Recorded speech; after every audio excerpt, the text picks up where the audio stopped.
let's go to AoS General, Age Sigmar.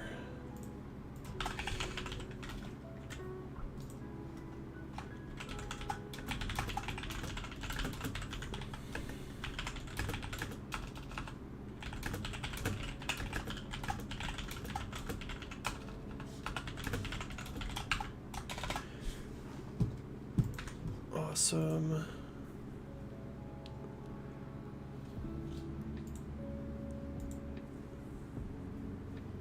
Let's get a link. Whoa.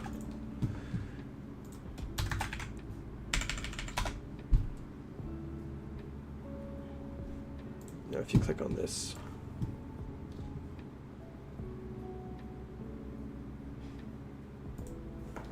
Oh, okay.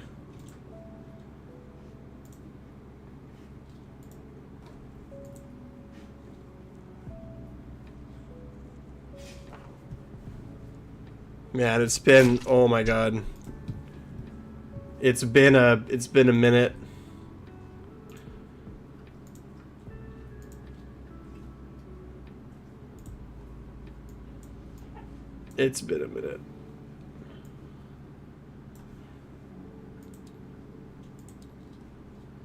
Server name, Mosses.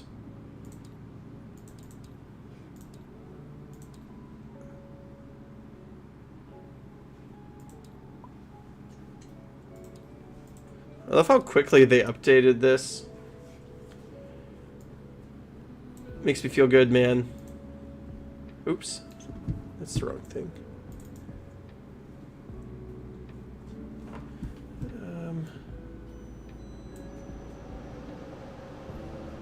This is the right thing. My notes are all out of date. Nothing is what it's supposed to be. Okay. So let's see. We are playing Orcs. We are playing Iron Jaws. And then what's the list again? Oh my. I think it's... Oops. I don't need that many mega bosses.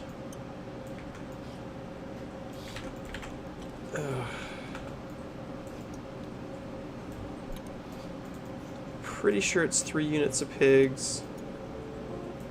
A mega boss, a Kragnos. I don't think we need this stuff. I don't think we even have a wizard. It's a reinforced unit of brutes. These brutes aren't great. I gotta get new ones. They stack up on top of each other. It's not great. A Tusk boss. And is that it?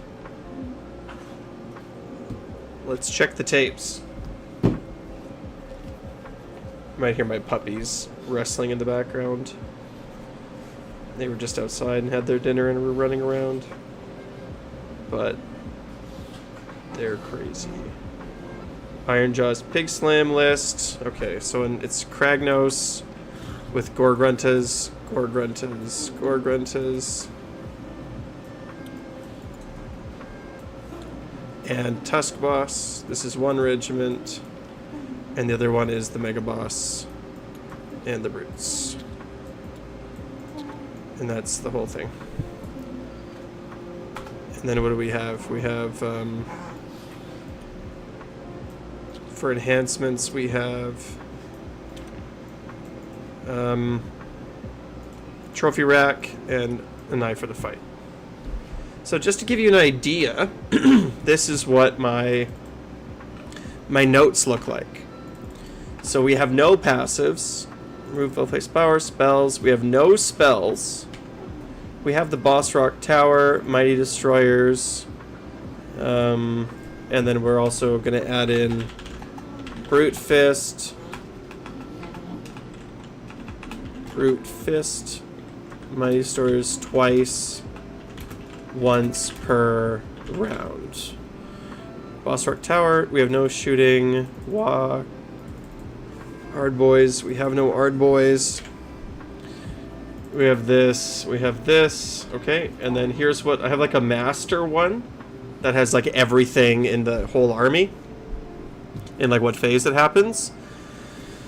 So we are running Kragnos, so we'll put those into... What size is this? Let's just make this bigger for now. Okay. There's no such thing as honor guard anymore. We don't have to pick battle tactics anymore.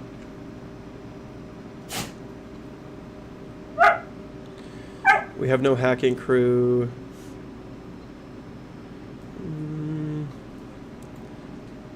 Our gruntas don't do anything anymore. They just go over cavalry. Do we have Kragnos' rampaging destruction? Nope. So we'll put this in. So these notes are not just for like knowing the rules. They're also for remembering to actually do all the things, so that we actually don't forget anything, right? It's like, it is nice for the rules, but it is also just like order of operations.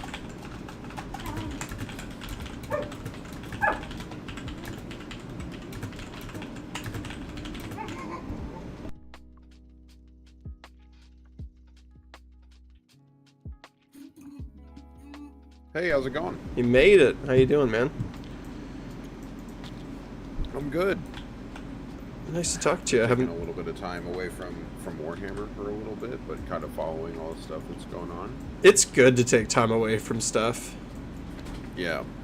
Like, I'm not sure. Do you follow MMOs at all? No, I don't. Well, there's one. It's like in like in its alpha phase, and yeah, it's something that like I was playing it for a while, and then me and my guild sort of took a little break because it's a lot. Oh, especially when you play them, yeah. You Yeah. definitely want to take a break, yeah.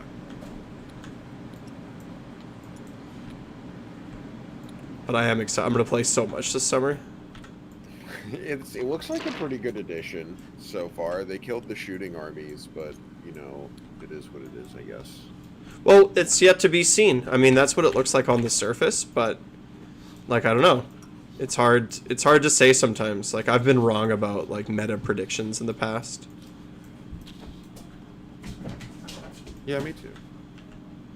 So it's hard to say. So what, oh, is this the list here? Is this your list? Yeah. Okay. I really want Gobsprak to be good. I hope he is. I think that just like having a really strong... I think Magic will still be really good. Even though the generic manifestation wars aren't as crazy as they used to be. I think a lot of the good armies are going to be armies like Orcs that have their own manifestation war.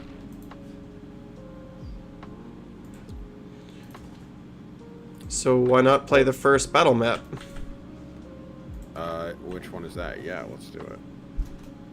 Well, the thing about Gobsprak is, like, you made this point, I think, that with the battle tactics of killing a hero, Yeah. it's scary with Gobsprak on the table. I think it works so nice with Cruel Boys too, because it's like we get to do Scouting Force, and that's the one we want to try to accomplish early, but having one card you want to do early and one card you want to do late is like pretty nice, because then you can kind of play with the underdog still. You're not like either surging ahead or... Yeah, I'm kind of torn on that. Chicken, you know? It depends on how you're approaching the game too, right? Like, for example, I'm playing in a GT at the end of August, so that's kind of what I'm focused on now, is like figuring out what list to play and then getting lots of reps in. Yeah. But you only really play 3 rounds, right?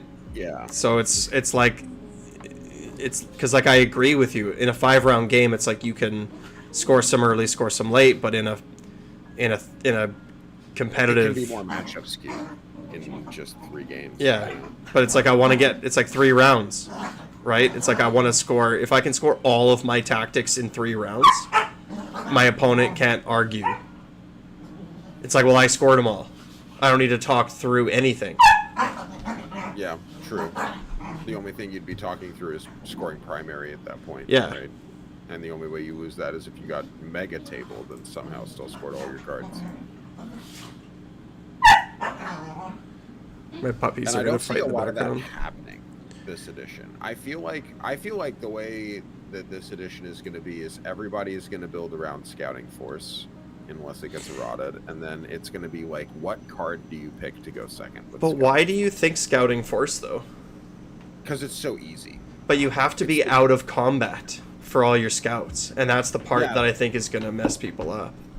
And people just build lists for it. It'll just be like MSU type lists. But like, so in your army, it's like the Gut Rippas and the Monster Killers and the Bolt Boys are scouts. You got 5, yeah.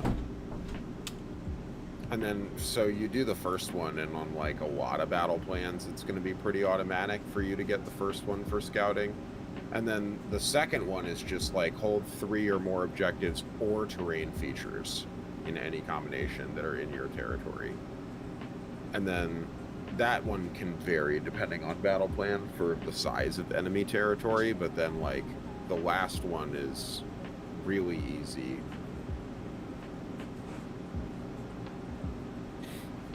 They get like progressively easier. Like if you've already completed the other ones for Scouting Force, finishing the card is really easy. Whereas like with Master the Paths, the choke point is the first one.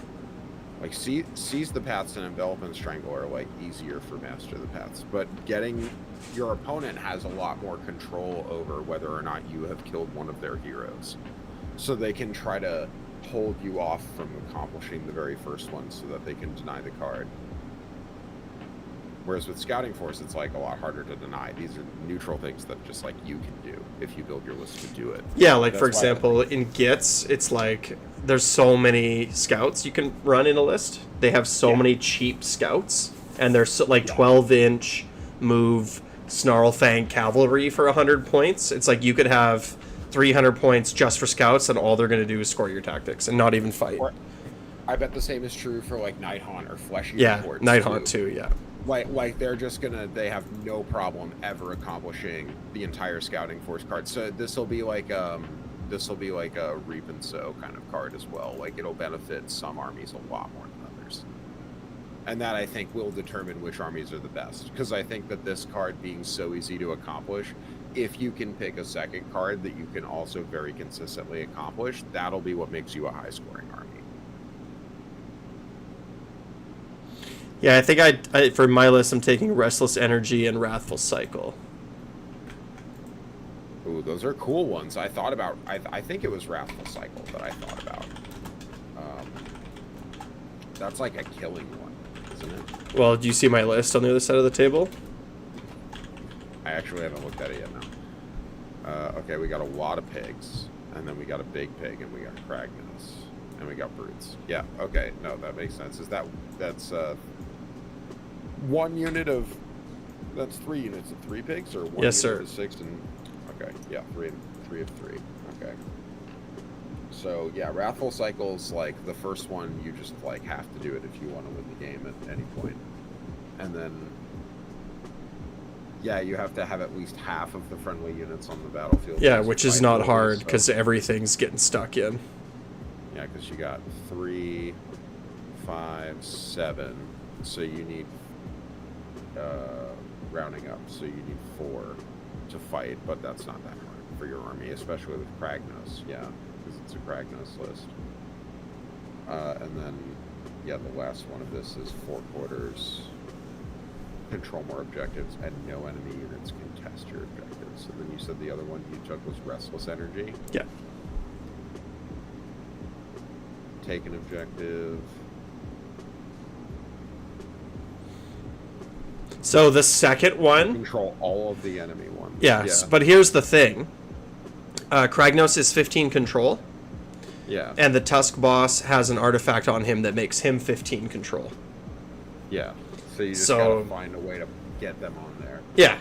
Right, and it's like 3d6 charging, Kragnos. Like, so the mobility is there, so I'm thinking that it'll be relatively easy just to get something onto that primary. The idea also I remember this is a good card, but I remember why I didn't want to choose Restless Energy, because I was like, yeah, this is a very like, I either do everything on this card or like nothing. Like, I'll do either just water with blood, or I'll do all of it. Yeah, I feel need like if games. you can't get the second one, you're never getting, like, obviously you're never getting the third one. But Correct. I mean, like, yeah. But I just need like lots and lots of games. Yeah. But okay. I'm happy you're playing Cruel Boys. I'm 2 drops. I'm 3. It's divided into my regiments, so I have the Gobsprack regiment over here, and then the Shaman regiment here, and right. Scumdrack over here. All right, well let's roll off and drop our faction train. I got a 4. I got a 1. Okay.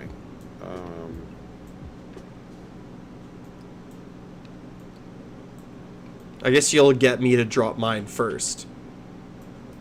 Is that advantageous? Well, I think you just pick who gets to go first, or who deploys first. And so I'm going to outdrop you.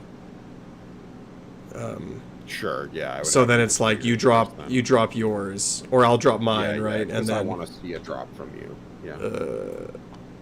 It's got to be 3 away. Do I even bother with this? I guess. Do I even bother with it?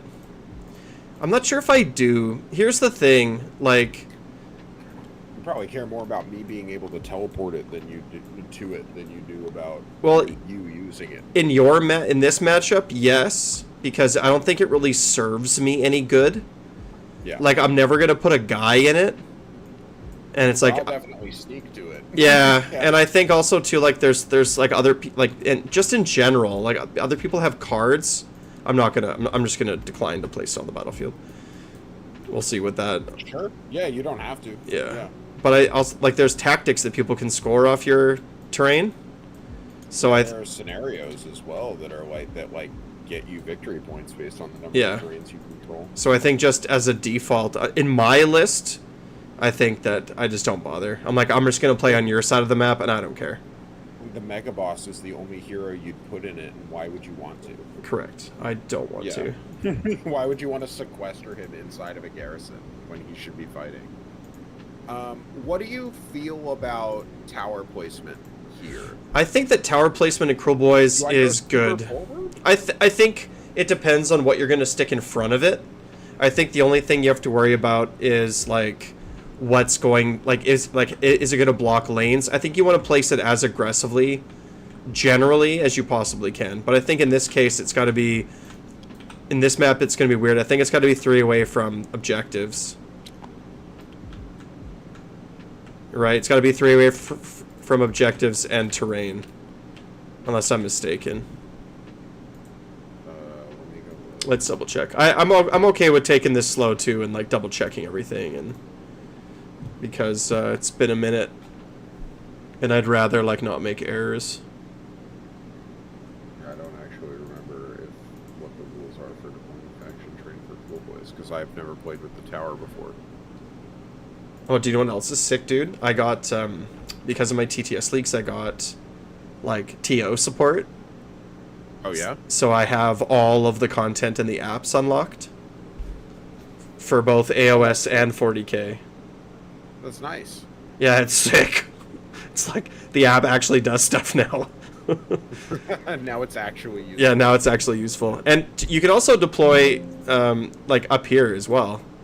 Oh yeah, I don't have to be outside of this orange zone. Yeah, it's not deployment zone, it's territory. But I mean, I want it to be like, I'm gonna form the massive gut rippas around this, right?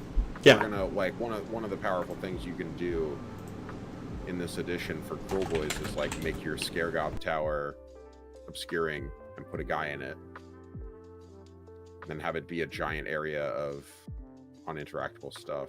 I mean, that's not really good against you, but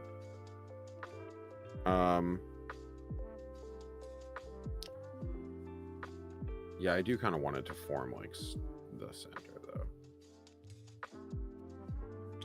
You can charge it, but you're going to be able to charge me pretty much whenever you want.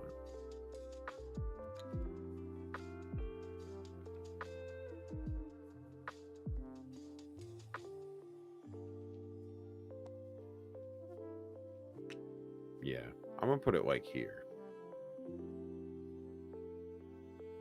I want to put it pretty forward and see what happens. Must Might be be wrong. 3 inches away from objective markers. So it means not in. So it's yeah, not Yeah. in a zone. It can't Yeah, be in the outside. circle. yeah, outside of the bubble. Yeah, not 'cause 3 that's- inches away from the edge. Yeah. So it can't be on the objective. Other terrain features and enemy units. So some of them you can reset. Okay, so it can be here.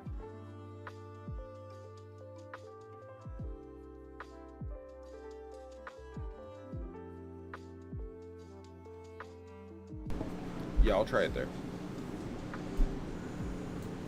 Cool. So then I guess I'll drop first. We'll put brutes. What am I thinking here? Brutes. And boss. So this mega boss is going to be thanks, V. It's going to be obscured. Oh wait. Which terrain? What is this map even? That's an arcane. Yeah. Okay. That's a place of power, so it'll be obscuring everything except. Well, it's not obscuring right now, but I can make it obscuring. No, all of the terrain types with special rules like place of power and everything that are not area terrain have obscuring now. I thought it was just. It's just like a part of the inherent like keywords that they gave. The only types of terrain that don't have it are faction terrain, and inherently have it are faction terrain and area. Is my understanding of it. But hold on. Yeah, let me just make sure because I know this is a thing I've heard a lot about.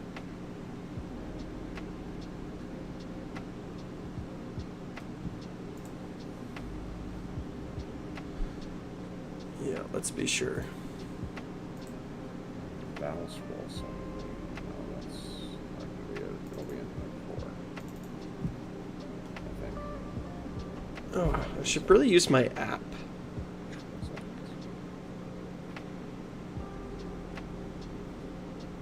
Core documents.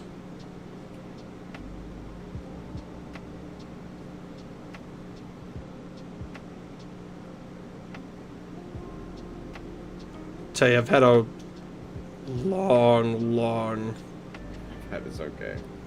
everything. I got 4 days left of school and then I'm done. I have to teach my last class for the semester tomorrow, and I get a 1.5 week break before I start again. Oh, I get 9 weeks. Oh, that's nice. Yes. It's pretty good. Okay. Because I thought it was the places of power can make terrain features have obscuring and objectives. They can also do that, but places of power also inherently have the obscuring keyword already. Let me just double check it. Yeah, let's make sure. I think it's page 51 if I remember it. Oh, I also have a paper copy of the GHP too. I could go get. The page has Reikenor on it.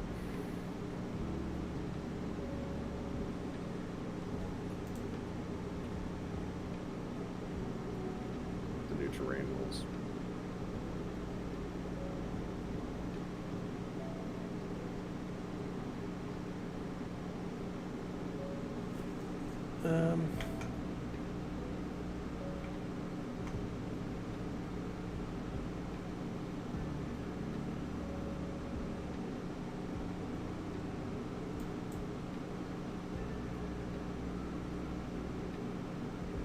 Oh.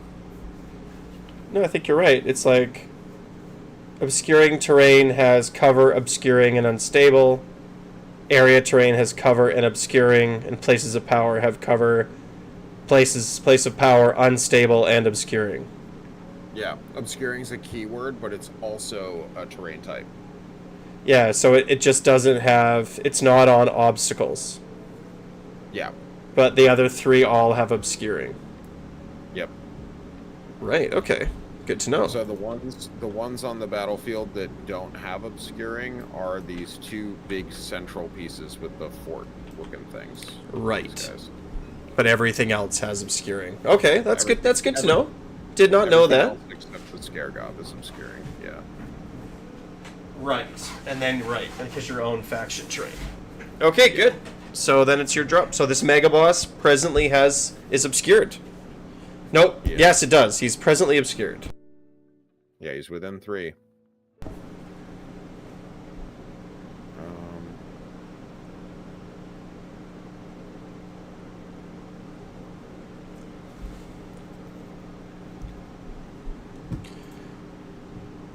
Where do I want to go?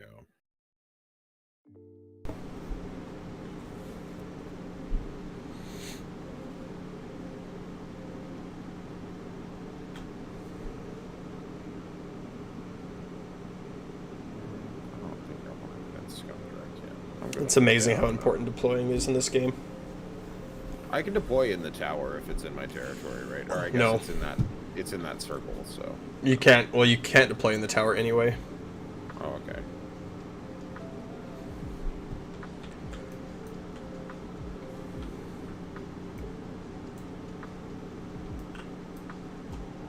Yeah, I never get any like stream viewers this late, right? Because it's like being a Pacific time zone. Yeah. Everybody else is sleeping. Yeah, I imagine. Even the Europeans, right? Like, There are no wizards in your list, are there? 0. Okay.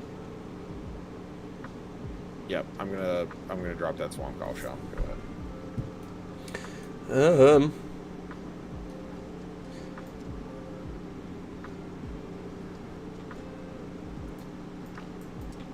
Let's throw down some pigs. Oops. Yeah.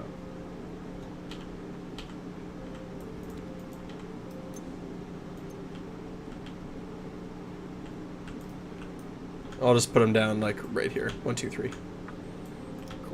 Okay.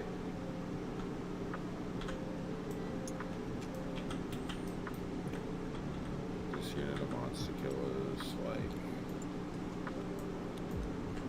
they're gonna be hugging this piece of terrain, but like over here. So.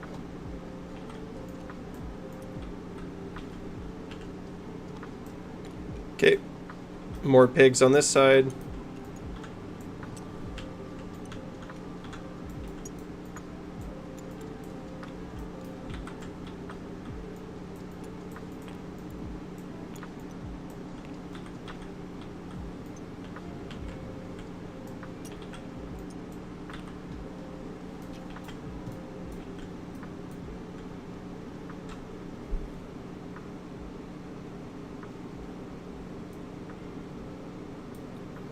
Unit of monster killers.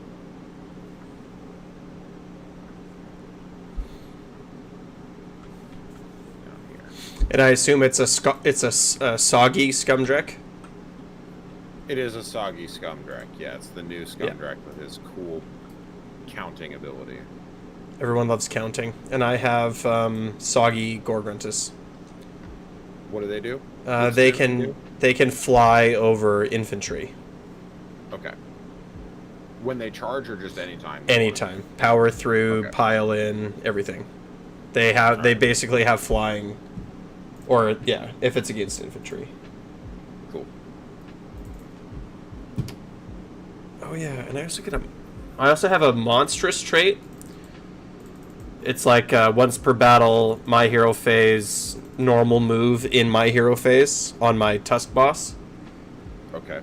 I'm also playing the Brute Fist subfaction from Soggy, which is once per round, I can Mighty Destroyers twice. If I have a Mega Boss. And if I don't have a Mega Boss, then it's a 3-up. Alright. And only the Foot Mega Boss is going to count for that, right? The Tusk boss does not count. Correct. Only this literal, not even a Maw Crusher, nothing does. Yeah, just the guy. Yep. I mean, he's a good fighter as a guy, but yeah. Okay, is it me? Yeah. We'll put the Tusk boss back here. Alright, I'm gonna put the skewer bow, but it's got a 24-inch range. I feel like I can put it back here pretty safely. So here's a question. Is it obscuring? Is it obscured?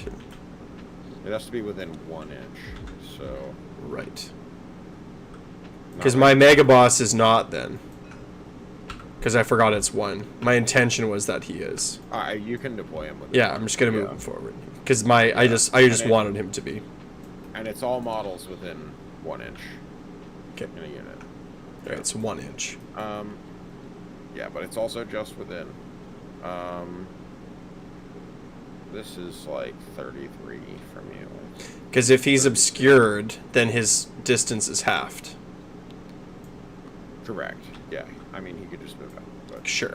Yeah. Well, not against monsters, but yes. Well, no, his range is halved if he's obscured. Like a period. Oh, that's true. I just put him here, though. I don't think it matters. It's not like you have shooting. Yeah, I'll put him there. Good. Where's Kragnos gonna go? I missed the old thing that they had on TTS here, where you could like make a button to make things. To make these little like whatever's auras go. Oh yeah. Because for whatever reason now I can just either make it on or off. Where are we going with Kragnos? I think I kind of want to put him right here. It was 10 or 12? 12.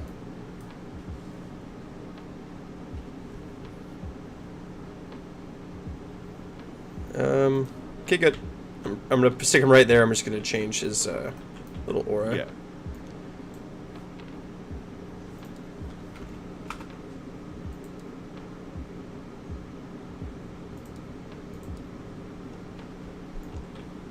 Alright, I'm going to put Gobsprack like back here.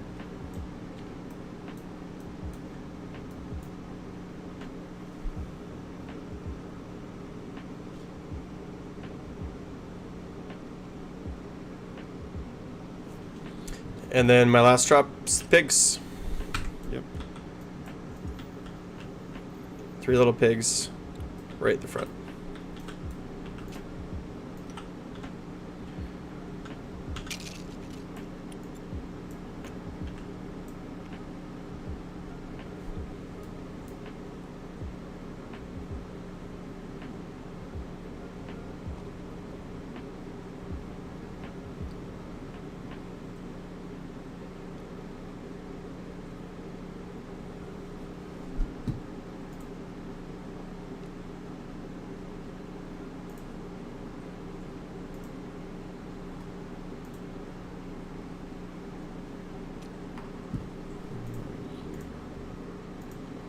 This is fine.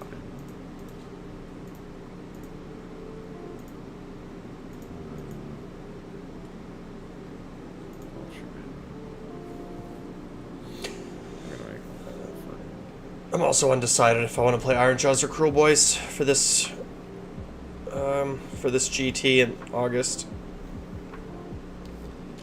Well, the Cruel Boys games will definitely be longer.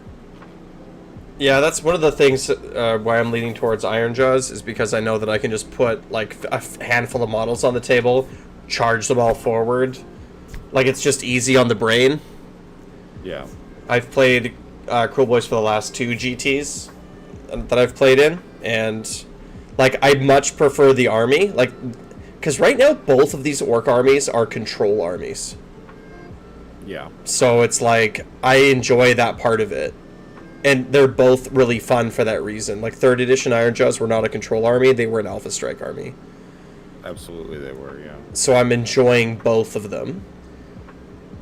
It's just that Iron Jaws are so much like faster and easier. Like there was a Reddit post I saw like maybe a month ago. It was like, hey, I really like orcs, and which orc faction should I play? Which is easiest to play as a new player? And overwhelmingly, everybody said Iron Jaws, and they're correct. Yeah. Iron Jaws are way easier to play.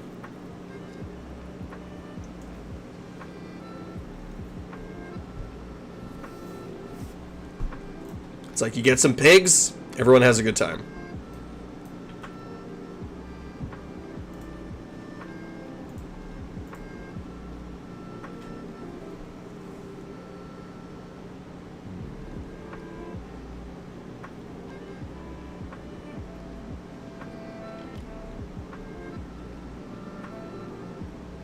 Where'd he go? There he is.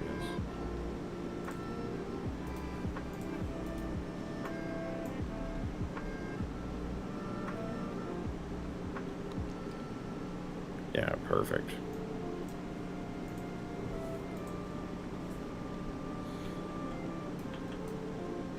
How sold are you on for Gobsprack right now? I mean, I just get the gut feeling that Magic is still going to be good. That's kind of why I'm sold on him. It's just that, like, AoS Magic is kind of always crazy. They've never found a way to balance it.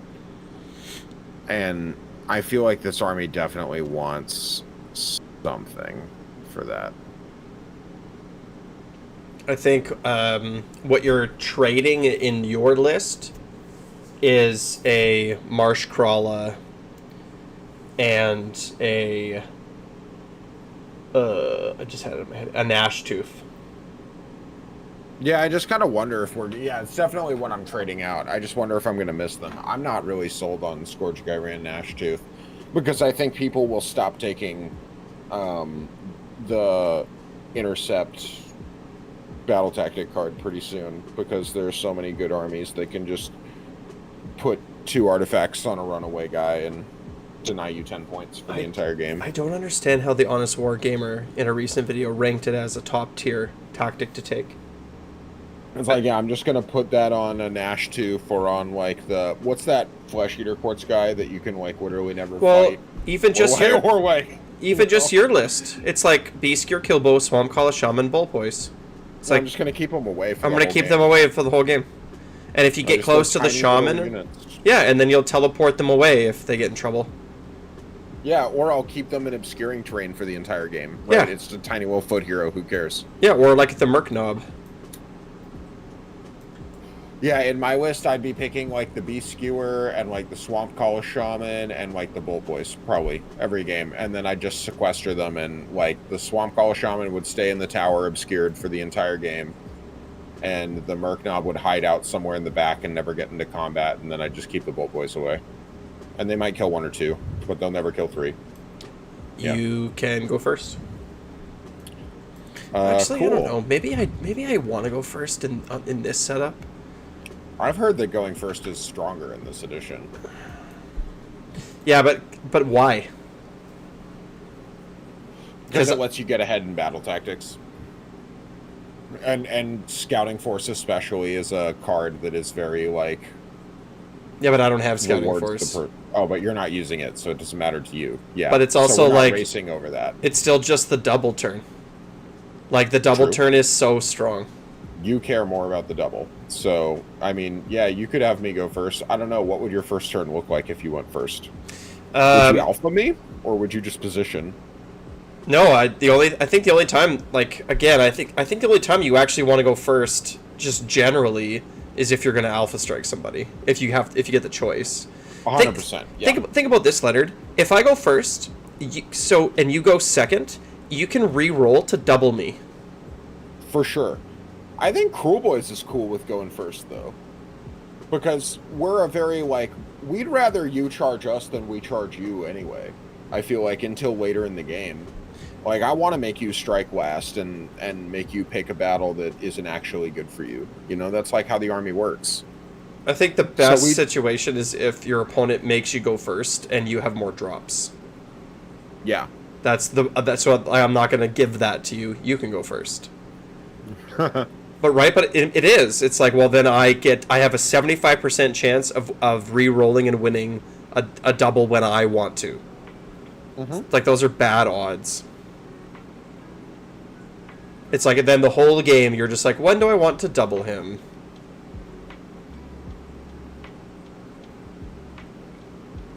Yeah, I mean, it just means the other person has to play in a way that they can't lose to a double. They have to play safer, right? Anyway, it's all you. You can't take risks. Yeah, like it's. I gotta get like 10 games in. Is what I gotta do. I just gotta get a ton of games in. Hero phase, then, I mean, I don't have to declare battle tactics or anything anymore. It's crazy. Correct. Hero phase, I'll start off with a. I'm gonna cast a Gork Rora with the Shaman. Oh, we do places of power too. Oh, that's right. We have to do that first. Okay. So is it a 2-up still? I think so. So I'll use it with my Mega Boss to get an Unbind, and I'll get it. Cool. I will use it with the Break-a-Boss, and I'll make the Tower Obscuring. I don't know what it's gonna do. I don't need an Unbind though, and I don't need to heal. So. Scaregob Totem is now obscuring. Nice.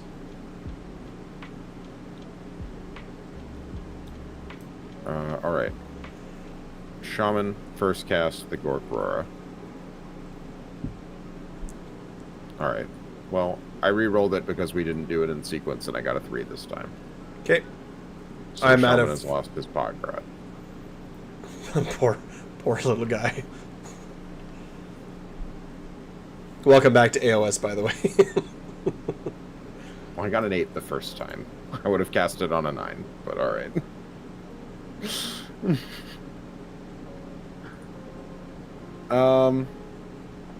What other spell do I want to cast? I don't think there's anything I care about on turn 1. Yeah, Mork's Cutting.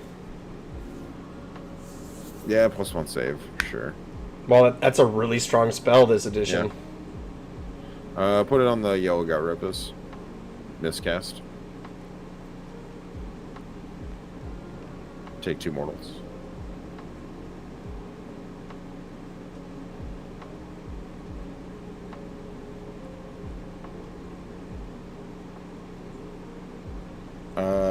I think Gobsprak's good.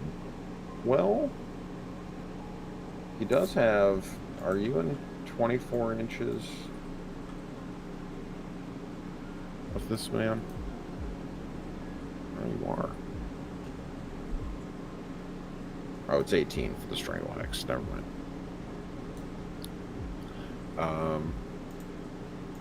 I think that's it for the hero phase then, right? You give elixirs as well. Yes. +1 save elixir. I think you got to roll. It's a 2-up. That's probably right. Nothing in destruction comes free. I get it.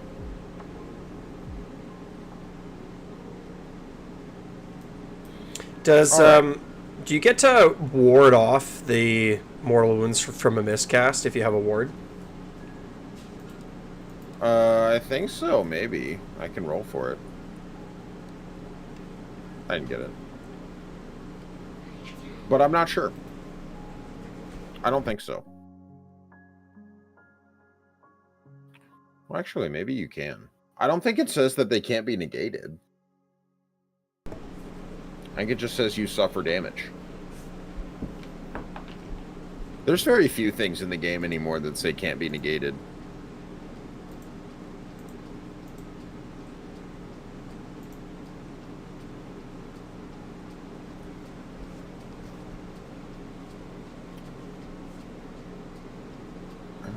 Do I want to give out venom-encrusted weapons? That's the other question.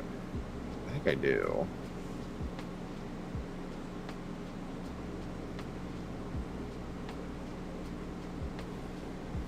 Yeah, we'll do venom-encrusted weapons on the Yellow Galripus.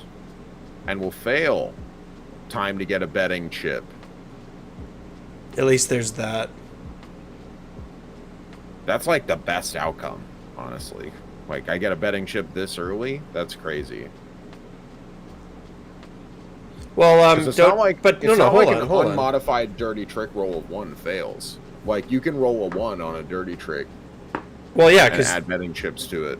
Well, but here's the question: would you, and like you can choose either outcome, I don't care, but would you have used your Scare Gob totem to give, because you get +1, you can't fail. Oh, that's right. That's right, I do. Because you just get to give it to all the things. That's true. Yeah, the Scare Gob totem always gives +1 now. Okay, never mind now. No, we don't get the betting chip here. I think we'd rather have venom encrusted weapons. Probably. But like, that's the best time to get a betting chip. Well, but you could if you wanted to. But like, I think that it's a choice, or is it just automatic? Let's pull this up. That's a good question. Does the Scare Gob totem just say it happens, or does it say you can? No, it just says add 1. Right, so you can't fail.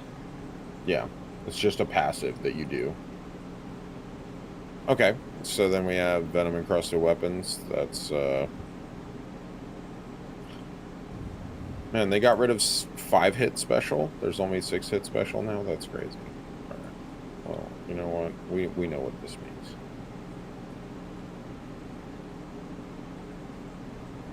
Venom encrusted weapons. All right, the movement phase. Well, it's my hero phase. Oh, you're yeah, bottom of hero. Mighty Destroyers. So I just got Mighty Destroyers. What am I gonna do? Something's gonna move up 3 inches. I was gonna say they reworked it. They reworked it a bit, didn't they? What, Mighty Destroyers? Yeah. Can you do it with 3 people still? Oh no, you mean like since like in 4th? Since I mean, I guess the last time I had experience with it was when I played in 3rd. So Mighty Destroyers is you pick a unit and it can move 3 inches. Yeah, and it can move into combat and stuff. You used to be able to, like, if you had a Mega Boss or a Maw Crusher, you could do it more times, right? Is that still a thing? No. It is now with this new Brute Fist subfaction where you can do it once per round twice. Oh, okay. Yeah, that's it. But it used to be if you're outside of 12 or outside of 9 or something. No, outside of 12, you move. If you're within 12 but outside of 3, you charge. And if you're within 3, you pile in. I remember that. Yeah, you used to have to charge if you were within 12. So you would do stupid things like you would take your pigs and you'd teleport them at 12.1 and then Mighty Destroyers them 9 inches to 3.1 and then do a 3-inch charge. Yeah. And they'd have all the buffs like Hoarfrost and +1 damage and they would just delete things. Oh, Hoarfrost, don't remind me. Yeah, that 3 rend. Yeah. That edition was everyone's nightmare. Oh, I had so much fun. I was a big WoW player. Yeah, I know. I had so much fun too, but they took away my Sylvaneth toys. Yeah. Yeah, I know. Yeah, me too. My fun magic. So I'm just gonna move up those those pigs in the front 3 inches. Okay. And just that's getting it. into the center. Yep, all done. Okay. Well, I'm orcs, so stuff moves 5. I'm gonna put the Belchabana inside the tower. That happens in the hero phase, but yeah. Okay. I assumed it would be movement because I have to substitute movement, but it's like an ability in the hero phase. Okay, well he's in there now. Yep, you bet. These guys are gonna come up like not all the way 5, probably. I think we're gonna go like. I want to make you come in. I think. Do I? What's the best geometry here? This is kind of the best geometry. I'm kind of already in it.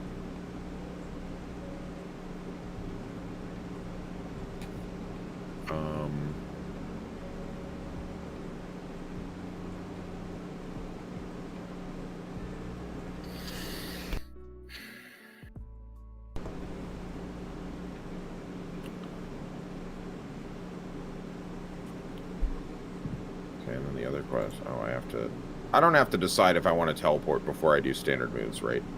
Correct, in any order. Just at instant any order. Yeah, okay. You can move a unit and then teleport it if you want. I didn't even think about that, but that's true. It doesn't say that it can't have used a core move ability or anything like that. Correct. You just can't teleport it and then move it. Right, yeah. Because a unit that was just set up can't use core move abilities. What do I want to do with these little bolt boys over here? I think I want to take them and just kind of... How close to you am I? Can I shoot you?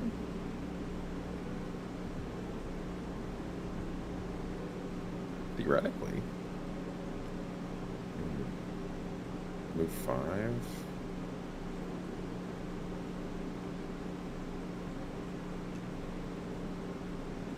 Like this.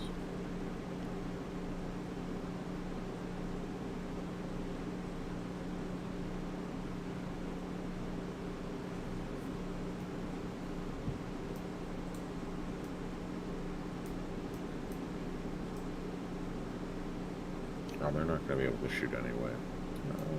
This is probably still where I want them, though.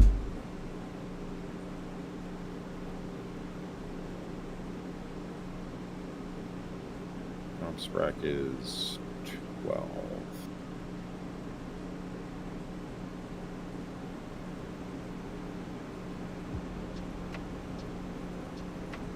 He's not going to be able to roll over the health characteristic of pigs very easily, but if he could, that would be cool. 15 wounds on a 3-up save. He just needs to roll a 5-up for his monstrous rampage, right? Right. To just snatch up a little pig. Num num num.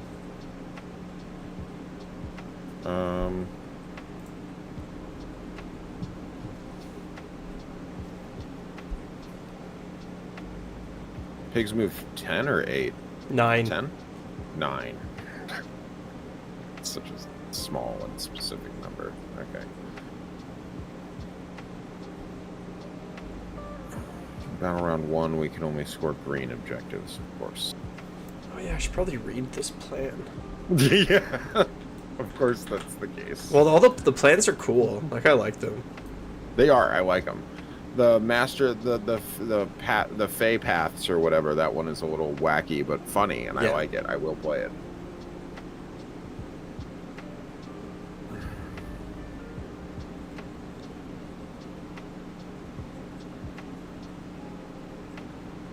All right. This unit of green monster kill is the monkey boys. They're moving up.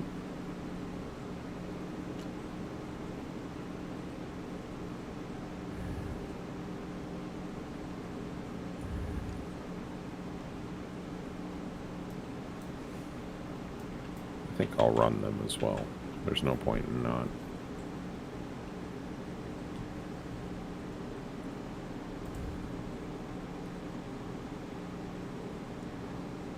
He's going the back.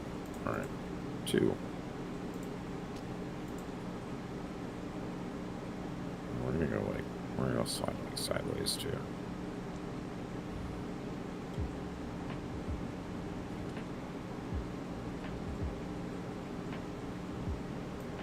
One of these balls is gonna have to linger a little bit.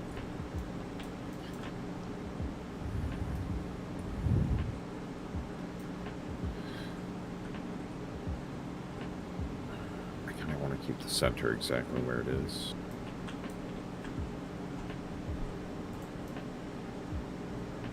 I'm gonna go ahead and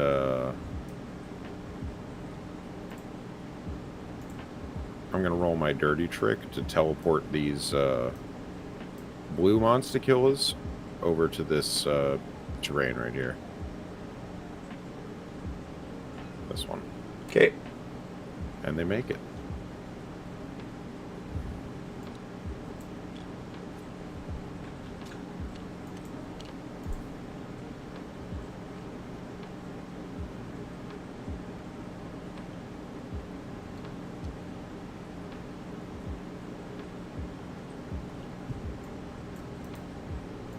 No, I want him there.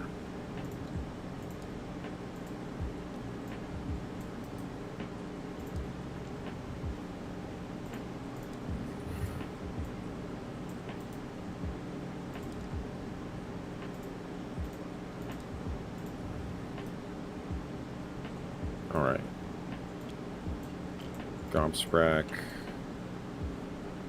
will run. 5, not bad, Gobsprack. 17 inches. We get to fly over, all the way over to here.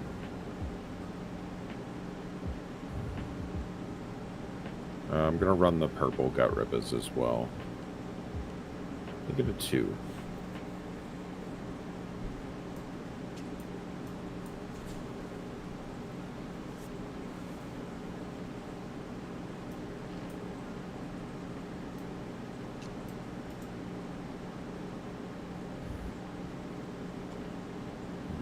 Pack in here a little bit easier, but that's about it.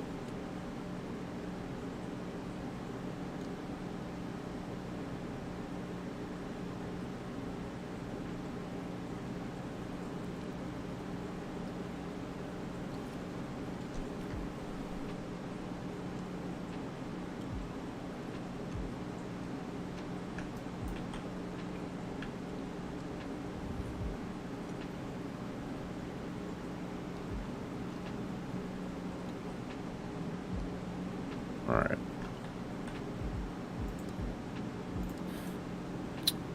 Meyer Brute. I think he's gonna find where he is too.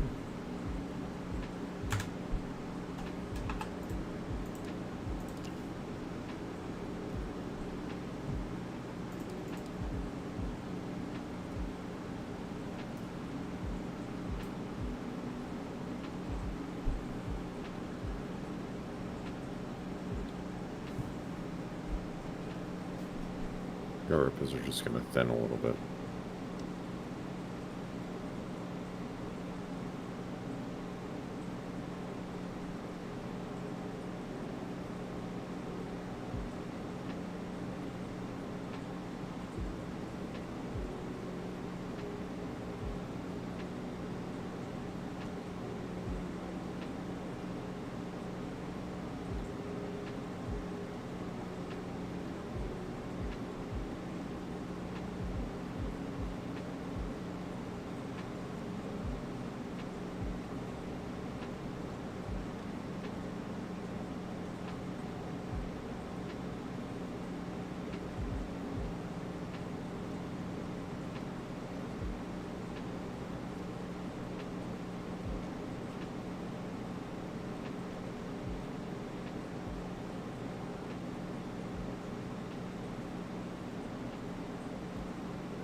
Alright, so the only monster I can, or the only thing I can shoot at, I think I'm done moving here. Okay. So if you want to move. Considering a redeploy.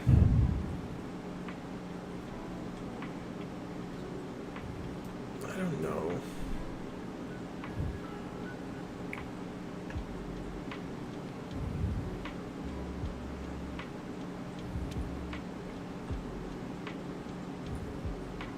No, I'm good.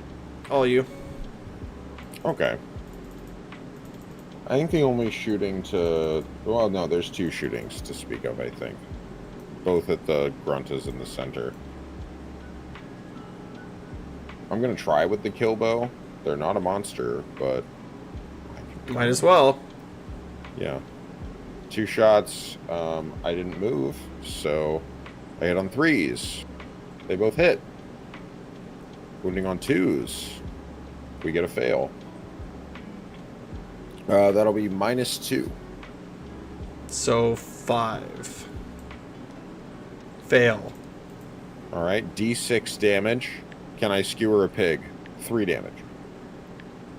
Almost skewered a pig.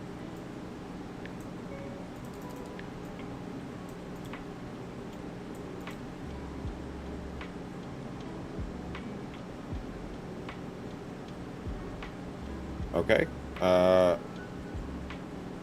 Oh, right, no, that's the only shooting, because I moved the bolt boys so they can't do steady aim. Yep, that's it. You also have no shooting. No, so they can. Counter. That's not a thing for them in this edition. They just don't get... If they move, they lose +1 to hit. Oh. I can just choose to 24-inch shoot, Yeah. even if I moved. But I'm not sure Oh, if they. okay. I'm not sure if they can see. I feel like this guy, at least this. Oh, Oh. I'm talking about these guys. But do they have line, or do I get cover? I think you would get cover, yeah, because I'm shooting over. Or is that how that works? Or is it that you have to be? I think cover is like only if the unit is in the terrain, not if like it's through it. And then I guess also like I feel like the models are taller than the terrain they're looking over. Cover. But I don't know if that's how that works either. Because this is the one type of not obscuring terrain on the map. This is the area terrain. I think I just had this up, didn't I? No.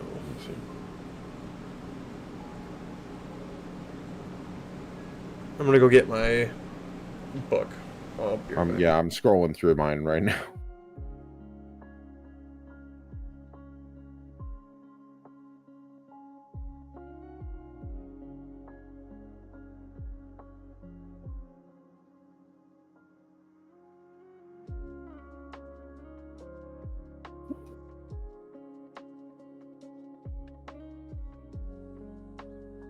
Is that?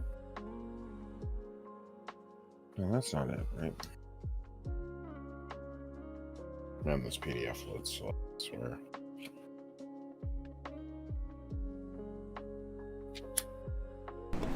Find it. My PDF just loads so slow. I don't understand why.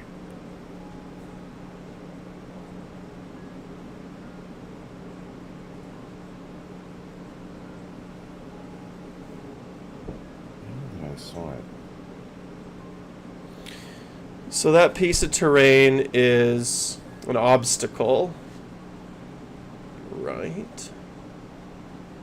Yeah, it's obstacle Which or has area. cover.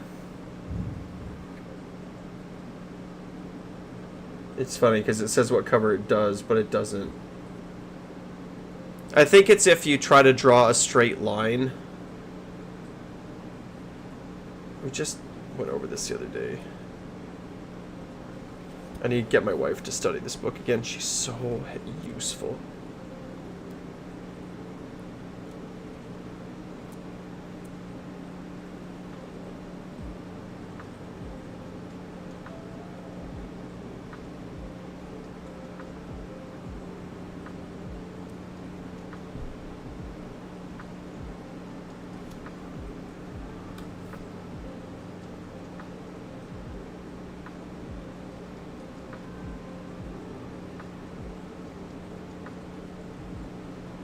Yeah, okay. When a unit is targeted by an attack, if it is impossible to draw a straight line from the closest point on the attacking model's base to the model in the target unit that is in range without the line passing over the terrain feature, the target unit is considered to be behind a terrain feature for the attack made by attacking models. So I get -1 to hit, right? Yes. If you can even see. I think you can see. Yeah, I think I could, but you would definitely get cover. Okay. Because I'm looking over it to so see. it's -1 to hit. So you're getting... So because your bolt boys... So are they hitting on 5s then? Yeah, 3 shots hitting on 5s. Crit auto wound. Because they need the... Right, because they don't they lose the plus...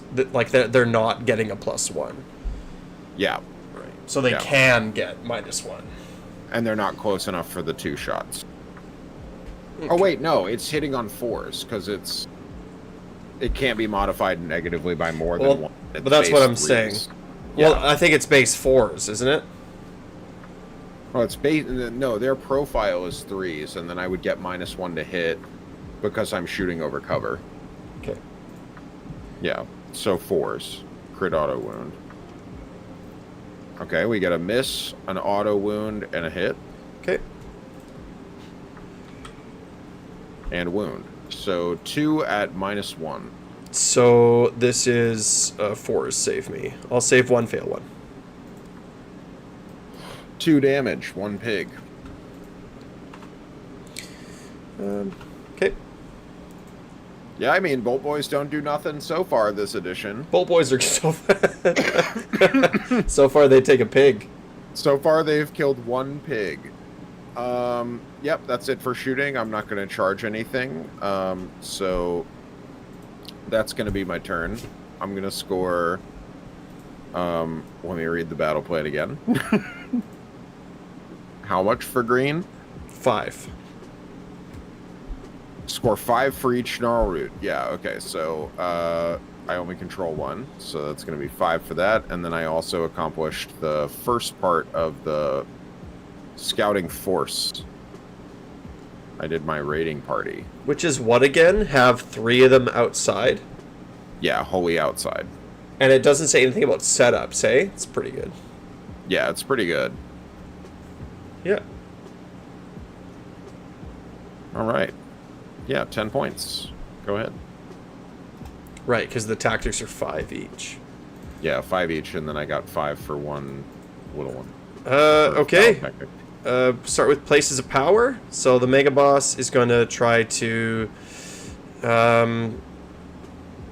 do nothing. I don't care. How about you? I'm going to try to use the Break-A-Boss to make the Gyran objective over here obscuring. The one that the purple gut ribbas are making their way towards. Okay. And I did it. I'm going to make the whole map invisible. I would too if I was a Crew Boys player. Yeah, that's what Crew Boys are going to do. That's so what Crew Boys are going to do. Anyway. Yeah. Yeah. I'm going to use my Mighty Destroyers and move these pigs 3 inches up. Yep. I'm also going to use the Brute Fist, and I'm going to move these pigs 3 inches up as well. Mighty Destroyers twice. These guys got to sink. All right. Okay, good. And then that's it for my hero phase. Your hero phase.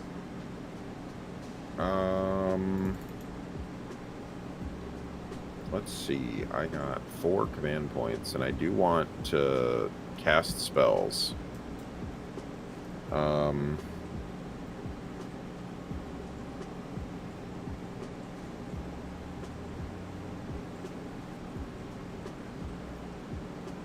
What if I can't use the foot in your turn. I have to use it in my move phase. I'd say the Gork Rora is maybe the one you want to set up the most. It's probably, I just want to get it out now, right? Like, because it's so easy to and then cast. every spell next turn. Yeah, well, that's the thing, right? It's a cheap spell. Like, Yeah, if you're going 5. second as a Cruel Boy player, it's like countercasting it right away on your opponent's first turn might be the way to play. Just makes your first magic phase gravy, right? Yep, 'Cause and all you need have is the a boost. 6, right? Yeah. Yeah, I'll go for it now. I'll Okay. magical intervention for the Gork Rora. Hey, There it look at is. that, I get it. All right. Not bad. We're going to put it right next to the shaman because he's going to use it, not drop spray.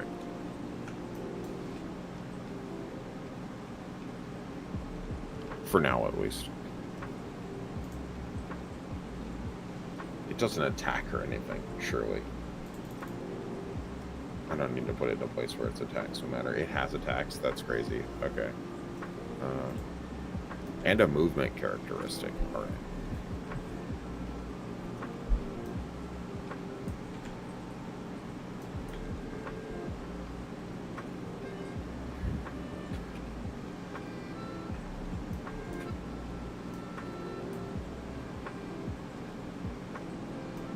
Okay, is that it for your hero phase? Yeah. Okay, so then we're into move. I don't get to do any tricks in your hero phase, right? I don't know. I don't think so. I don't think there's much going on. Okay, so gonna move the pigs up 9 inches this direction. That should all be fine. I think I'm at a 3 everywhere. These red pigs over here. See, this is why I'm thinking about taking this to the GT. These pigs are going to run. That's fine. So they go 10. I'm just going to get enough. I'm just going to tow onto this objective just to touch it. Good. I think I had a little bit more movement, so these guys are just going to move up a little more here. Kragnos is going to run, so he goes 10, is 13. He's just going to come up enough to get these pigs holding within 12 up here. Cool. These pigs on the right-hand side are going to move 9 inches up. I might have to back up a little bit if I'm within 3, but I'm not.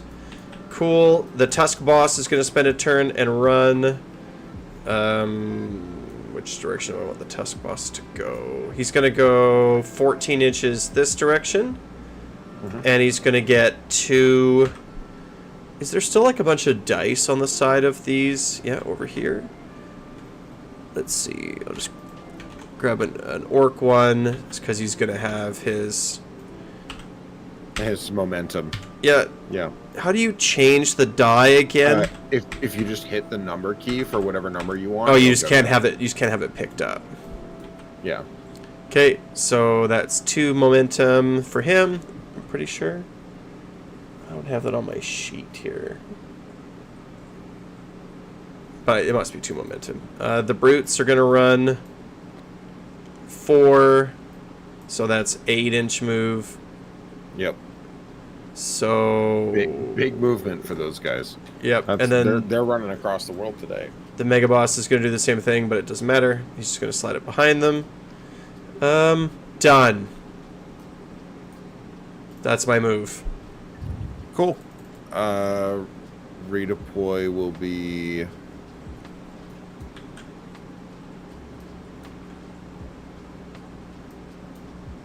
What's the control score on Gore Gruntas? 1? Hold on. Let me check. 1? It's either 1 or 2. Okay. With Iron Jaws, Gore Gruntas. Their control is 2.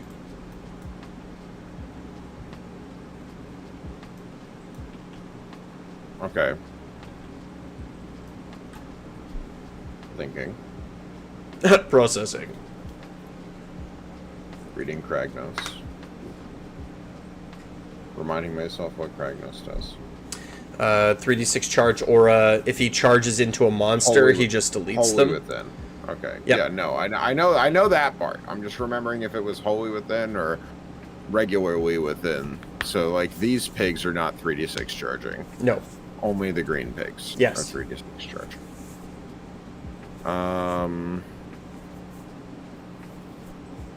Okay. He has a 3-up spell ignore.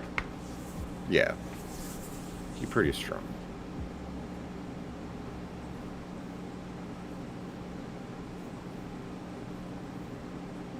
Movement. Do I want to redeploy?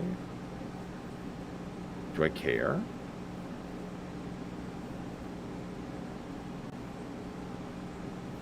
Could I redeploy onto this objective? That would be so funny. If I roll a 6... What else am I going to spend my points on this round? I'm not... All-out attack, all-out defense. Yeah, but I'm not going to countercharge probably, I guess. I can't power through either.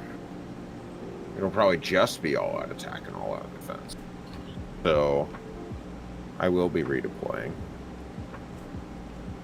With those green mons to kill us. I got a 6.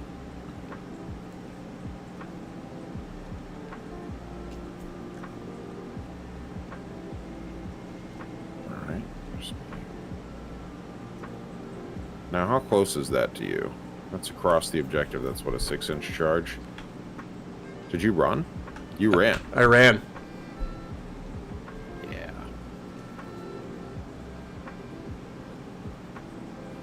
It takes the objective away from me.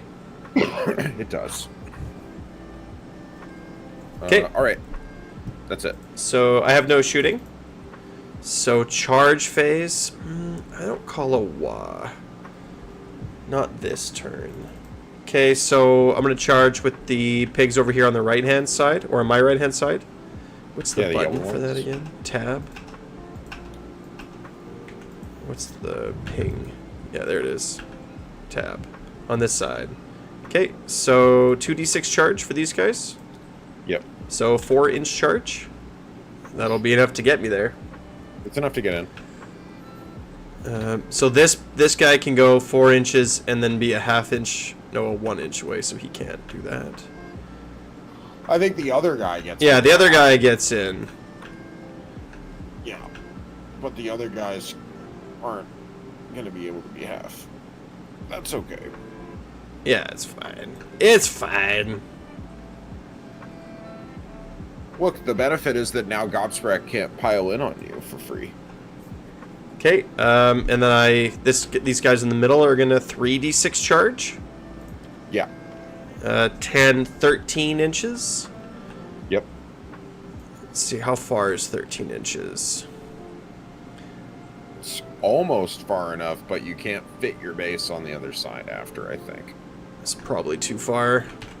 Because it would be like this and like this. Yeah, and that tail end of movement for that last guy would be too much. One guy could fit there, but not two. Yeah, this is probably too far. The Gorkrora, honestly, saving my ass. Because you could have fit right there.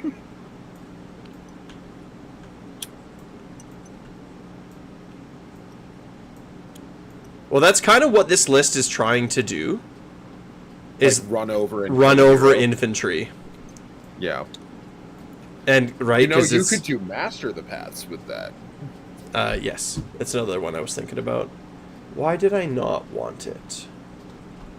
Master the paths. Because well, the last one requires you to have a lot of different units left at the end of the battle. Yeah, and it's like I just don't have a large unit count. That's not what your list does. Yeah, you're gonna have like 2 or 3 guys left at the end total. You can't have them run different corners. Yeah.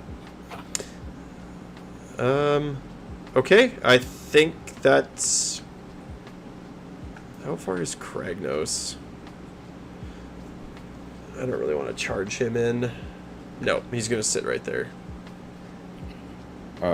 Okay. Do these pigs have such a type of ability like +1 damage on the charge, perhaps? Yes, they have that. They have +1 damage on the charge. Yeah. They do have that. Yes. Okay. I'm gonna go ahead and try to give them a weakful surprise. Okay. Which I get. So they lose that, and they take some damage too, right? D3 mortals, that's gonna be 3. Ouch. Grill boys are good. I like grill boys right now. I think they're gonna be sweet. Grill boys. They're so cool. I'm just happy, like, even if they're not like a top tier army, which I don't think they're gonna be. I think like being a B+ A- army is awesome. It's really cool. Yeah.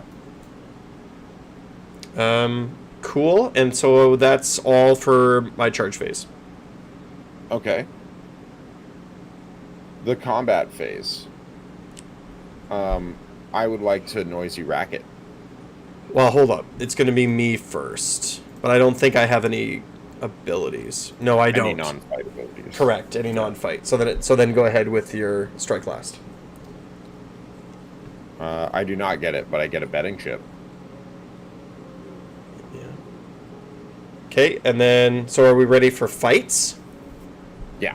Okay, so I'll pick these Gorgruntas that are going into your... Wait, I have to roll for the -1 to hit, don't I? Still, or do Gutrippus just get it now? It's a 3-up.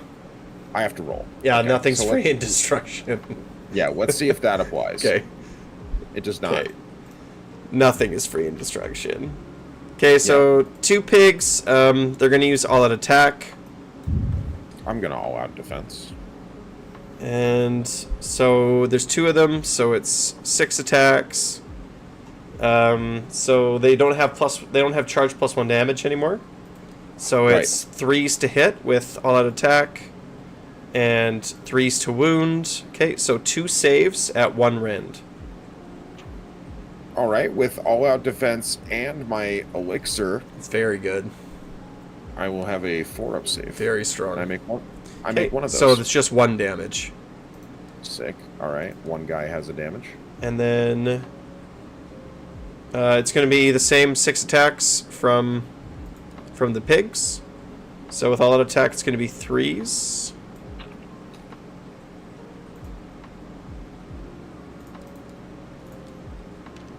Okay, and then 2s. Cool. So 5 at 1 rend. 5 at 1. All right, so that'll be 5 more 4s.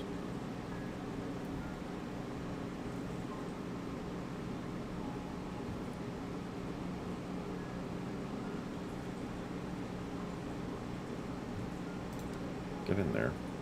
Come on now. Wow, nice. All right, I make 4 of those. So 1 more damage. All right, we lose 1 Gut Ripper. Yeah, the +2 to saves on Gut Rippers and -1 to hit. Oh, and don't forget your 6-up ward. Oh, you're right. I do have a 6-up ward for both of those damages, actually. Yep. I forget because I never played the Merc. Me neither, but I think he's going to be a staple. Nothing, but he is good. I mean, having a 6-up ward is better than nothing. Well, I'm not sure if you watched me make this point in a video, but the Shaman doesn't want to sit in the tower. He wants to follow units of Gut Rippers around. Yeah, my initial impulse was to put him in the tower, but I think you'll only do that. You'll do it sometimes, but you'll do it against like armies where you want more magical range and they can't stop you. Like, because he extends your spell range, you get to measure off of the. But just by a little bit. Yeah, but I mean, having 100 meters for an 18-inch range, especially because you get to like, it's kind of free movement too, because you put him in there in the hero phase. Yes. So you get to kind of like place it forward, especially in places that you can't deploy, and then like put him in there, and then cast. It's the same argument though for the Merc Knob with his ward. Not that the ward is anywhere near as powerful as 2+1 to cast Shaman spells, right? Yeah. But it's still like I said, the Shaman I think just wants to follow around Gut Rippers and give them +2 to save. For sure, I agree. I just think it's also generally nice that sometimes this can be used to help with the a lot of our spells want to target enemy units and they have to be wholly within. Toolbox options are great. All right, well, I guess I'm going to fight back. I don't think I can pile in very much more. I'll pack guys in here. I think I'm probably only going to get a couple rows. So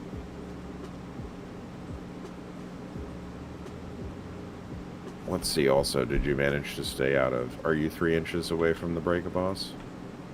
I imagine. Yeah, you are. All right.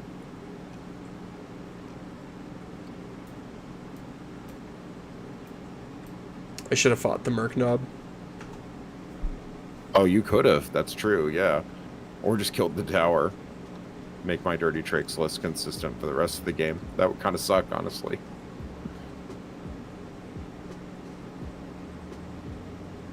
But just reducing it to 12 inches would have been something. True. I'm not sure if I could kill the tower in one go. When I lost that charge +1 damage, that's going to cripple their damage quite a bit. Okay, so I have... there are 19 left, and who's out? This guy's in, this guy's in, this guy's out, this guy's in. What's your sub-faction? The one that gives me +1 attacks for being in combat with multiple units. I get that here, don't I? Yeah, because you're in combat with the Merc Knob as well. Because the Merc Knob's in combat with you. Yeah, that's crazy. That's why I was thinking to kill the Merc Knob. That's so crazy. Okay. It looks like so these. I'm really excited for you right now. I'm kind of rooting for you because I actually prefer Cruel Points over Iron Jaws. I think they're going to be really good. I think this army is going to be sick. I think it's going to be sick. I'm just not sure about Nashtooth Marshcrawler versus Skobsbrack. Me neither. I need to see more because I see the value of Marshcrawler kind of like on his own. Well, the thing is that with the Swamp Horde or with the bullies, with the ganging up sub-faction, you have to have your units where like it's like I'm gonna move forward my Gut Rippers and my Break-A-Boss, and they both have to get into combat this turn. Yeah. So it's like consistency. It's like when you need to spend a command point to run to charge, you can. It's like, I'm guaranteed to get into combat. You know what I mean? It's just about that. It's like when you're moving forward, you can't be like, oh, one gets through and the other one doesn't. It's like, that's going to ruin your day. Yeah, absolutely it will. I just feel like there's such a cool reactive army. It's Yeah, like you they can play built an army cage here. that- Yeah. Yeah, it lets you actually play footsie with the other person, which is like one of my favorite things about tabletop war games. And there's an army that lets you be the identity. That's really cool. I wanted Cool Boys to be that. So I was apprehensive about the new dirty tricks too, but like, I mean, they turned out good. All right, so this is 46 attacks.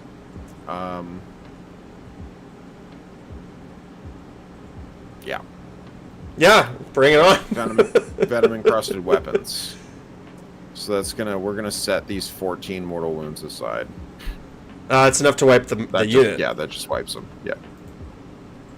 We're just gonna set these 14 mortal wounds over here. We'll just deal with those later. Yeah. Okay, so my activation?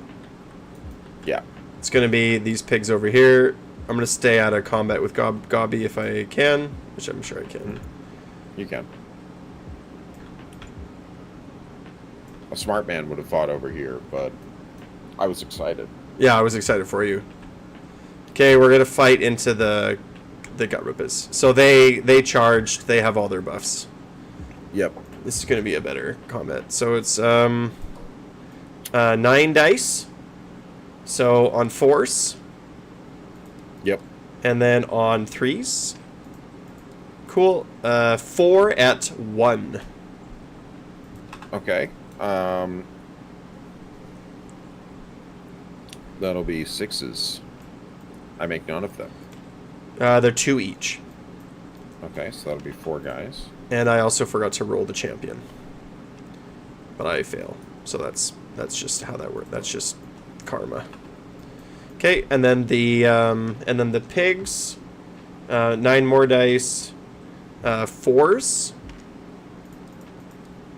And then 2s. Cool. 4 at 1 again. All right, we got more 6s. Roll them hot. We got 1. And these are 2 damage apiece again. That'll perfectly get the unit. So we are doing well over there. Okay.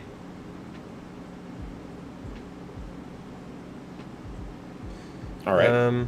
Yeah. And then is that it then? I believe so. There's no more combats to do, right? I don't think so. So I'm done. So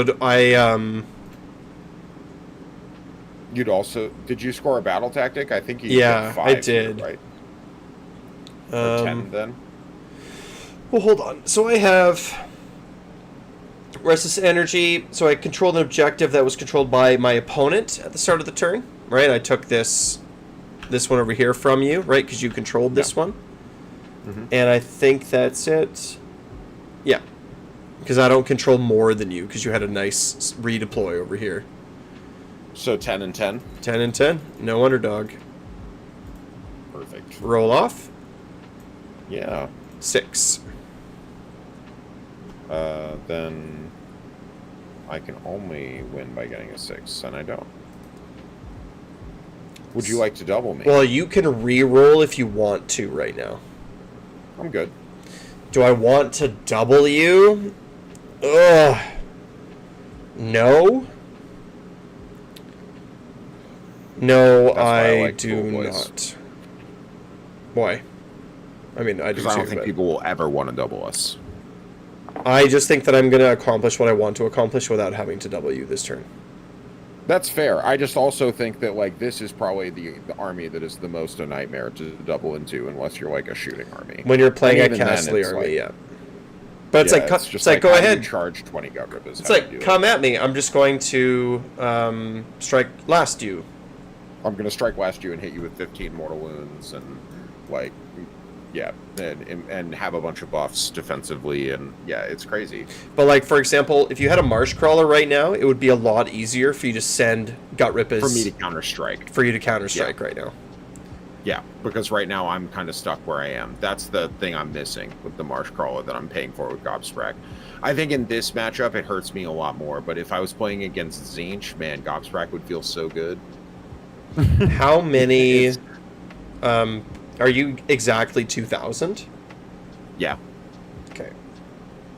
And what I was considering doing is putting the Hobgrot Slitaboss in there so that you can just try to get like take a risk and try to accomplish Master the Paths early because the list is so passive.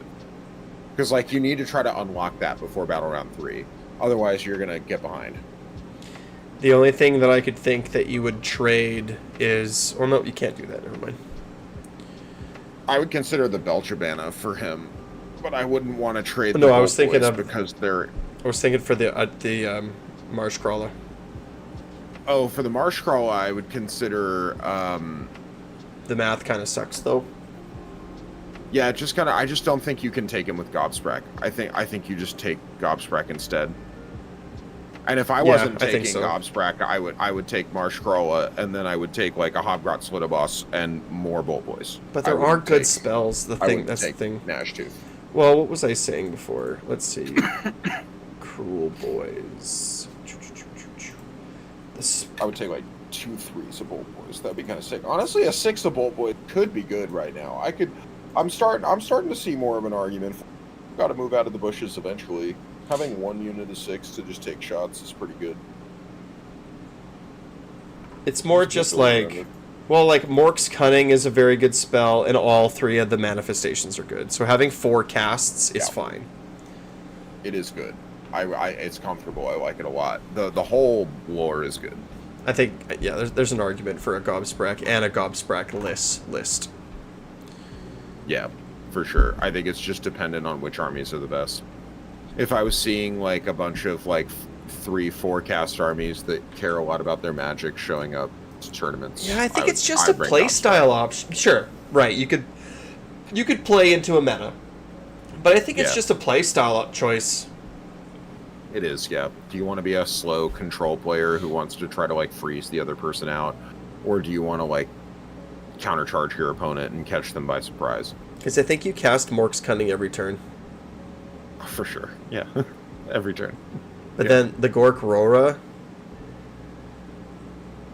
like, I don't know. It does take a toll over time, too. It does. Well, it's better with Gobby. Yeah. And he's got a ward. Yeah. Anyway, well, it's on you. Okay. The hero phase will do Places of Power first, I guess. Cool.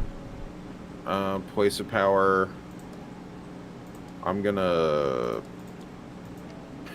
I don't know. This is Battle Round 2. The red objectives matter, right? Yes. We can only score the red objectives, or home objectives. That's right. Okay, so... Cool.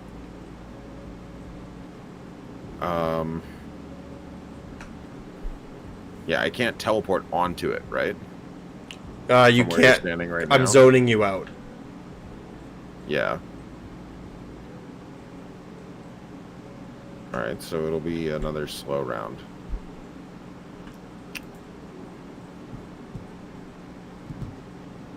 I'll just obscure something. It'll be my objective, my home objective. It's obscure. Okay. And I have an unbind now. Cool. The Gork Rora. I will pick to either add 1 or 2 to casting rolls. Mm-hmm. I'm going to add 2 to casting rolls. Okay. For my Swamp Caller Shaman. And I will roll 2 dice. I got 2 4s, which means I don't get any of the cool stuff or any of the bad stuff. Which is kind of ideal. Yeah. Yeah. It's totally fine. I can't believe that it's just like, oh, and if you get a 5-up, board wide +1 charge. Well, it's not board wide. I think it's wholly within 12. Oh, yeah. Wholly within 12 of this manifestation. You're right. But that's still crazy. It's still something. Yeah. Like, but especially if you countercast it, then it can move. Right? Like, right now it can follow the Gut Rippas and give them +1 to charge. Oh yeah, right, because it has a 6-inch move characteristic. Yeah, so it can just follow them and give them. Yep. And then and everything. So with the March Crawl, it's like we can all run and we all get +1 to charge. Yeah. Like Sludge Raker would get in. Right? He could from here. The Sludge Raker right now is 15 inches away from Kragnos. So what does he move? Does he move 8? I think he's 8. Right. So that is 8-inch charge. So he can run. So that's a 7-inch charge. That's +1, so it's a 6-inch charge, and that's with a run roll of a 1. Yeah, and you could just auto run it. Yep. Yeah, exactly. Or you could be like, what do I like? Because I think that the Gut Rippers would want to get in more, so you could auto run them. Yeah, you'd auto run them. Right, but then you care more about getting the one back in. Yep. Or you could be like, the Sludge Raker is 18 inches away from the brutes, so I'm gonna auto there. It's a 3-inch charge with the Gork Rora if it's wholly within 12. It's an interesting idea. I do like it. Yeah. I just need to find space for it. I just I don't want to drop any Gut Rippers, and I don't want to drop Monster Killers, and it's Gobsprack. Yeah, it is. There's nothing else. That is the decision that I'm making. Yep. That I'm. Yeah, the rest of it can't be cut. So. It's 2 reinforced units of Gut Rippers. That's needed. I think 2 units of Monster Killers is needed. I think the Kill Bow is. It would be. You could trade the Kill Bow, but I think the Kill Bow is very strong. Breakaboss is very good. The Shaman is needed. Soggy Scumdrek is good. Yep, it's very good. I'm also, but another benefit too is the Gnash Tooth. The Gnash Tooth is also good. Like right now, for example, he could just come in. Like he's got to be outside a 9. Yeah, he could board edge and just like Well, he can just sort of like come in back here and just be like, "Hey, I'm here now." He is annoying. Right? I'm gonna stand here and just be here to threaten your Mega Boss. Right? And then it's like, oh geez, like I gotta move him around. Like it forces your opponent to like move in places they don't want to. Like imagine if you could just take a Gnash Tooth and plunk him down just back here. And just like passively, like no, you know, because like wholly within 6, so it's 15 inches from the board edge, right? So like wholly within 6, so it's like, you know, it's a 9-inch charge, but still, if you can hit the Mega Boss and drag him away on a 9, like that's a 50-50 chance with a reroll. Or just put him like way back here and be like he has a 10-inch move. So it's like something you have to deal with in the future, or else I'm just going to come in and bite you. Like I think both are strong. Like don't get me wrong, I think that Gobsprack is also pretty good, but for sure he is. Yeah. You should try both. Next game you play, you should mix it up.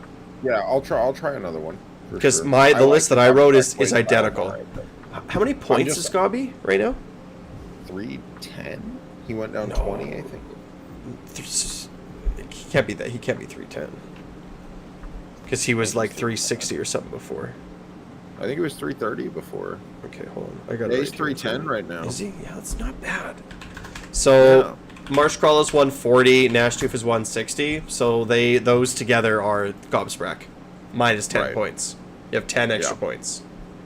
I could turn my Merc Knob into 3 more Bolt Boys if I wanted. Yeah, but I think the Merc Knob's good to set the Merc tower. Knob's too unique by himself. You wouldn't want to do it. You'd play it at 9. Yeah, I think that's what my list is. My default Crew Boys is 1980. Something's not adding up. Anyway, but it's pretty close. Oh, the Marsh Crawl is 130. That's why. Oh, okay. Yeah. Okay. I mean, I'm gonna start. I'm gonna cast Mork's Gunnin. Okay. On the Gut Rippers again. Mm-hmm. I got a 9 with my mods.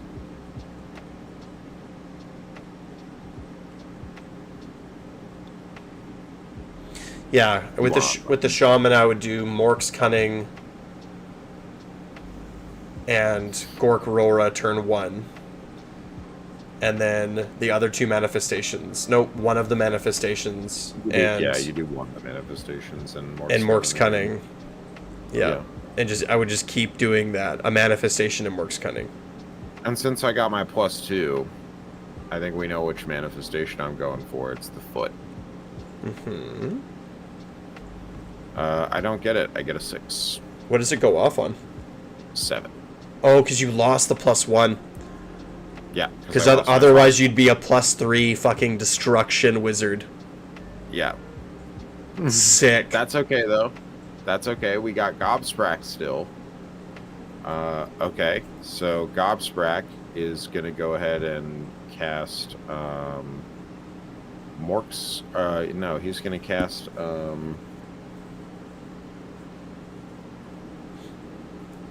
let's do...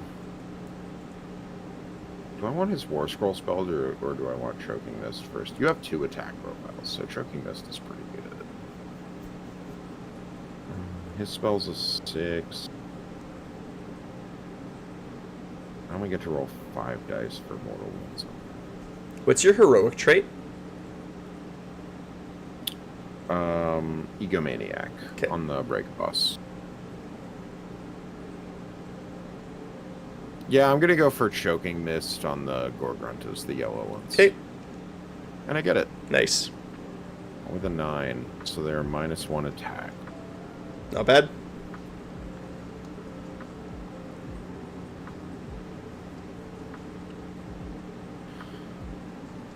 And then his last spell is going to be...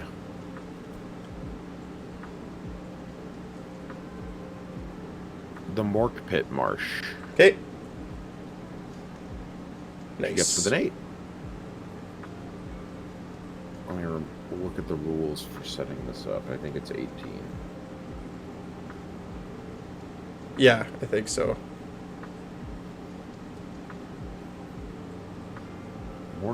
Mork Spit. And you can put it into combat. Like, it doesn't have to... It has no restrictions on where you can put it, just within range. Yeah, you can just put it down, and it's -3 control and no running within 6. Yeah, it's very good. Oh, I have an unbind. I'll try to unbind this. What'd you get? Yeah. I got a 9. Okay, I'll try it. Or an I'll try 8. that. I'm No, sorry, no 8. good. Okay. Do you have anything that allows you to run and charge? Kragnos does, No. right? No. No? No, sir. So none of these guys in the middle care about running anyway.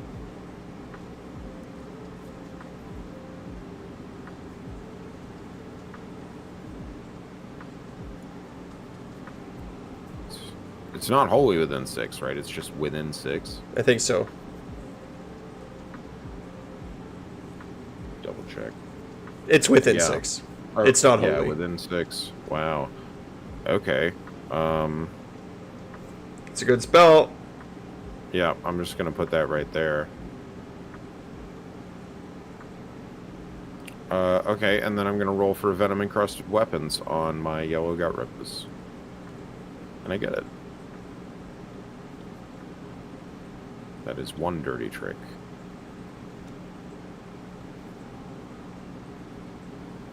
I think that's it for hero phase stuff that this army does. Okay. Oh, elixirs. Roll for elixir. I do Ouch. not get the elixir. Nothing is free. I think it's D3 mortals on the gut rippers. Is it actually? I think so. Let's double check though, but I'm pretty sure that's what it is. There's no way they kept that, right? It is. Yeah, they just changed it to a 2-up instead of a 3-up. All right. Well, I got 1 mortal. Let's see if I ward. No, I don't. You're not that lucky. All right.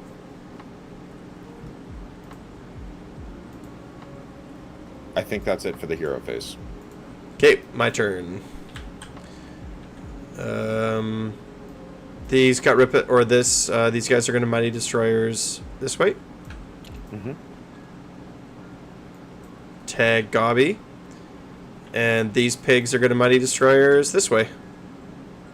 Cool. And I don't know if they'll tag the. No, they will not tag these guys. Okay.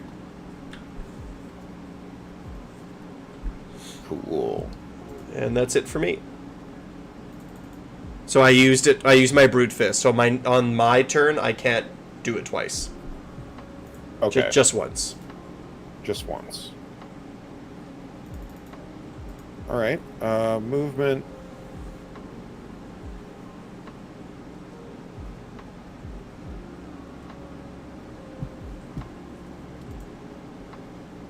Where do I want to put these guys? I'll be back in a second. I'm going to use the bathroom. I want to think about this for a second. Okay.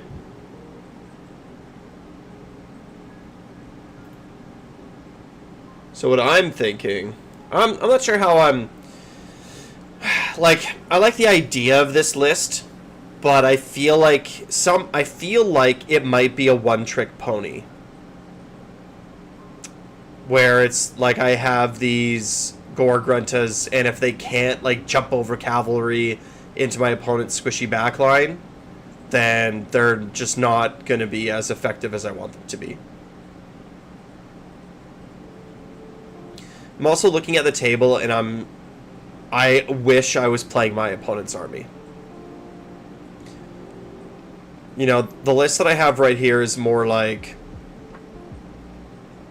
something I would play against my teammates as a practice. To be like, well, like, what happens if this is how we actually, like, how are you going to play against an Alpha Strike army?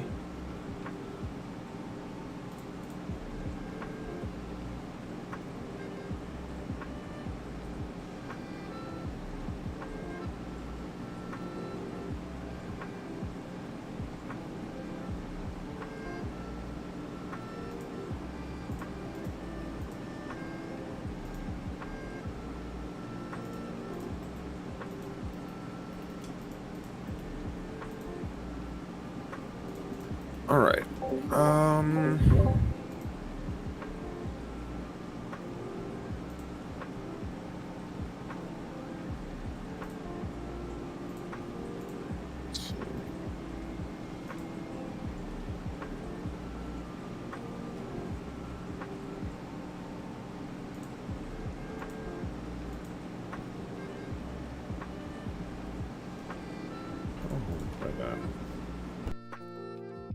I think, oh,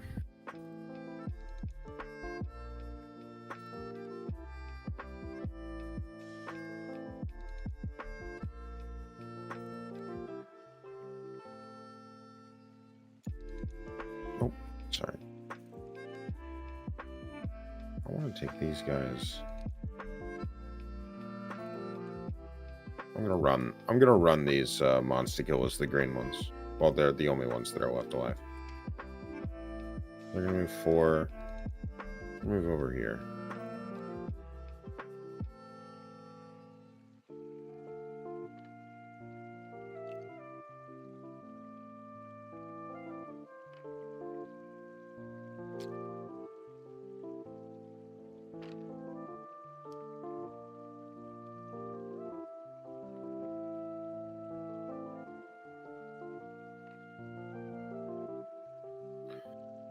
Purple God Ribba's gonna move up 5.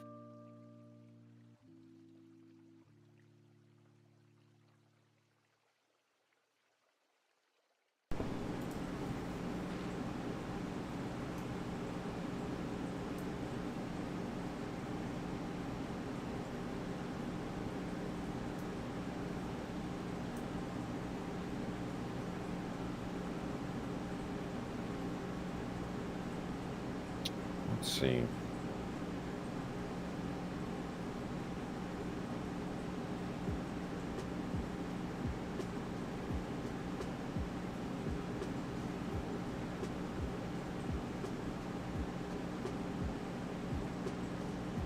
I think that's fine.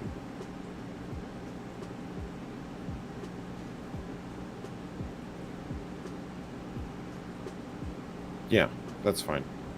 I'm not moving anything else. Okay. Yeah, I think I moved these pigs forward thinking that I was going to get within range of you.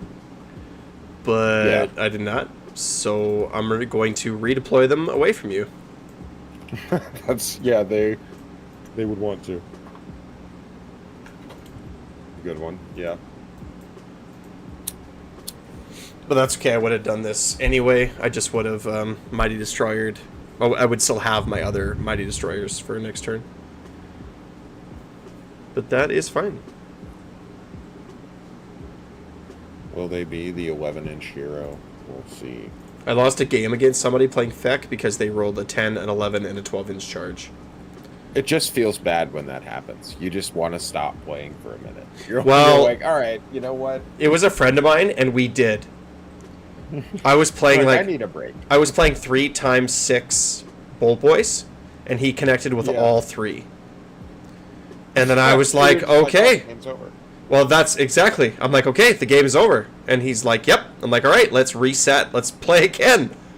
It's funny, I had a game exactly like that against a friend of mine when he was playing Korn, and he charged a Bloodthirster into a whole bunch of Bolt Boys in, like, 2nd edition.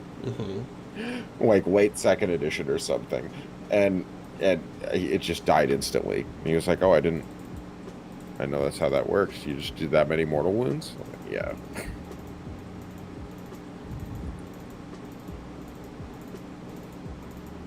It's like, yeah, we'll just start another game.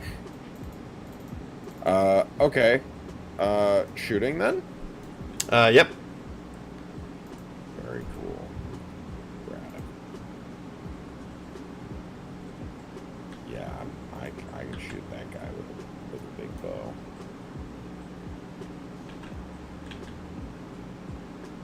And that's exactly what I'm gonna do. It hasn't moved or anything. 2 shots hitting on 3s into Kragnos. Yeah, it's scary. 2 hits, they are auto wounds. Okay. -3. And then what's his save? I think it's a 4 now. I think that sounds right. It is a 4. They took away his good save. So it's 6s. I'll No, fail. it's 7s, because I have anti-monster rend +1. So I'll fail both. Yeah, 12 damage. So he takes fucking 12 damage. And then he's got a 5-up ward. Yes. Yeah, he has just a generic 5-up ward now. So I'll take 9. Ouch. Yeah, Killbow is like also an auto include. I think so. Everybody's got a good monster. Everybody's got a good monster. And it's like, it just ignores all the obscuring BS. Right? And it's only 100. It's cheap. Like, it was good before. The fact that the only things it wants to target can't get obscuring is like a really nice benefit. So your opponents are going to be like, yeah, it's going to be, it's good. Like, it's very good. Like, 9 damage to Kragnos from range is like, what am I supposed to do? Yeah. Right? It's scary. It's like, I can't, like, I was hoping my pigs would skip over and get to it. And that was kind of my I figured hope. You were trying to kill that. Yeah. To keep him safe. Yeah, that's half his health. That's a lot. Okay, second shooting. Hasty shot profile of the Bolt Boys into these pigs. Yep. 6 shots, hitting on 3s. Okay, no crits, but we got 4 hits, and then these are going to wound on 3s. All wound, so that's 4 at -1. 4s. I'll save 2. So 4 damage. Okay.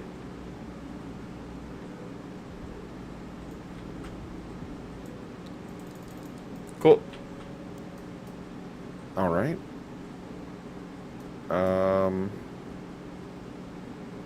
Cool. That's all the shooting. I have none. Awesome. On to the charges. I don't even think I really, do I want to charge? I'm not sure I care to. I can try to... taking the green objective doesn't do anything for me here. You can also always roll the dice, because you need an 11. Yeah, right? I mean, I can just try it and see what happens and see if I'd want to take it. See? I got a 12. So now you can think about it. Okay, so, like... Would this... they don't have venom-encrusted weapons. Pigs don't fight that hard when they don't charge, though, either. They have +1 damage on both of their profiles. Charge +1 damage on both their profiles. Yeah. So I definitely don't want to let you... No, I guess I am supposed to kind of take this here if I make it.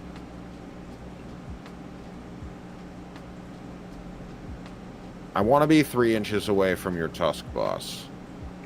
I think you're safe. And I think I will accomplish that. I'm just letting you know.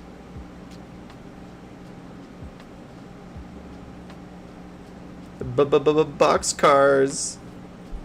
Yeah, I can't believe I just rolled a 12. It's good just to kind of like pin me back a little bit too. Like I think it's a good charge. Like I would take the charge.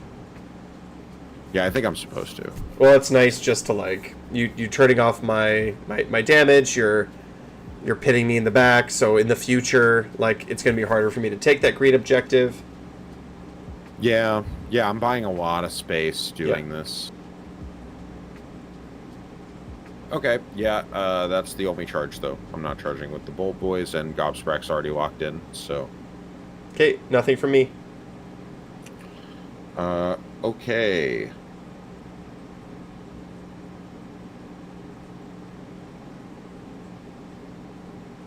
I am going to try for a noisy racket.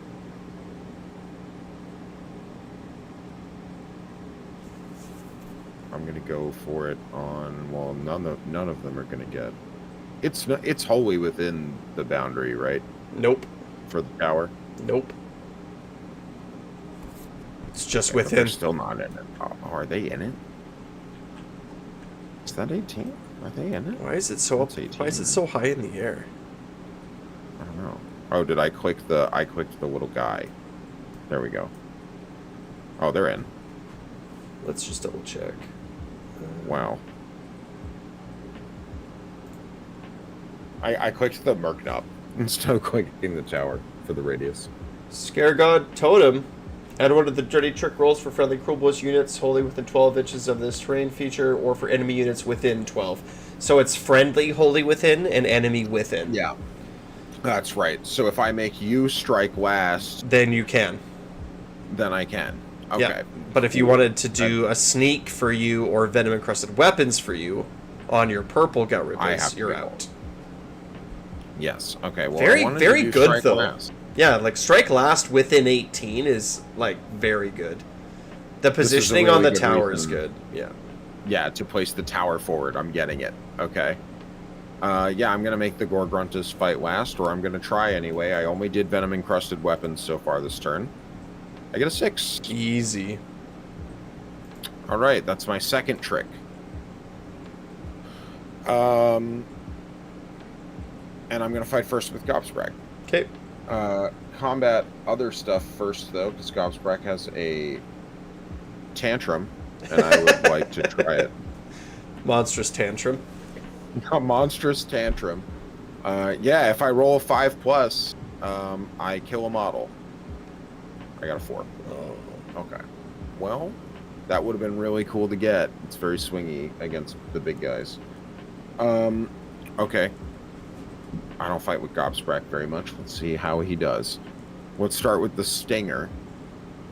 Oh, I guess I get to pile in. I'm going to move in such a way that it is harder for you to get to Bolt Boys. A little closer to the objective. Okay. 1 Kilobeak Stinger hitting on 3s. Is it worth it for me to all-out attack here? I have a shit save anyway. I hit on a lot of 4s and 3s. I feel like if I do damage here, I can... It's worth it. They also have they have -1 to their attack profiles as well. That's right. They're -1 attack as well. Yeah, I'm definitely on here. All right, Kilobeak Stinger, 2s and 2s. I get the crit mortal, so it's going to be crit mortal d6. I get 2 mortals.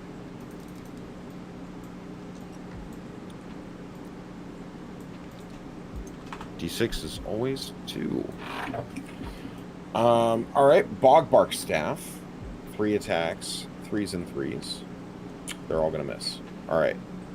The Vulture. This is the important part, I think.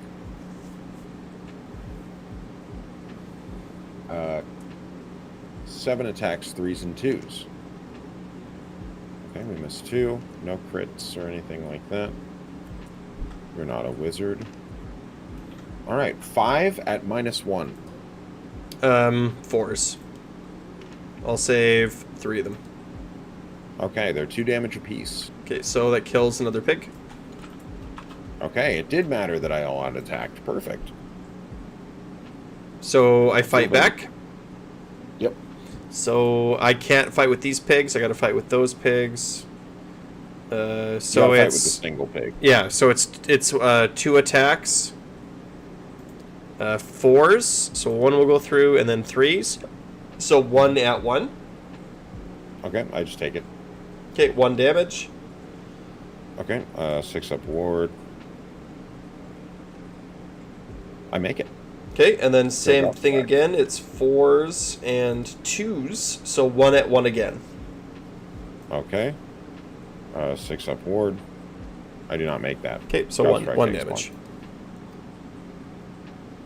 Okay, so gut rippers. Yep. Alright, let me pile in, see how many are fighting.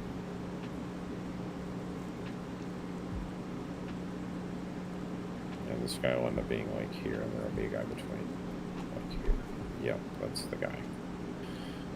This guy's coming back.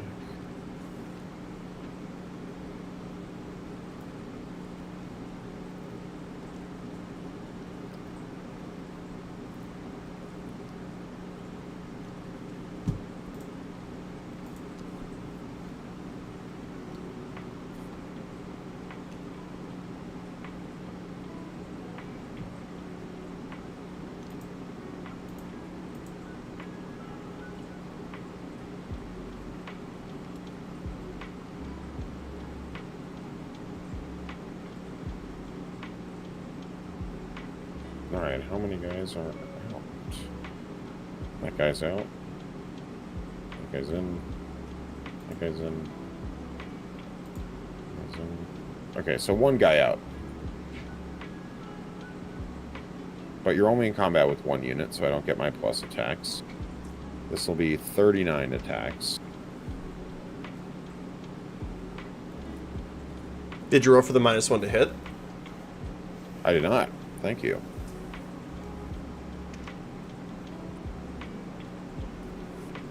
I get it. On a 3.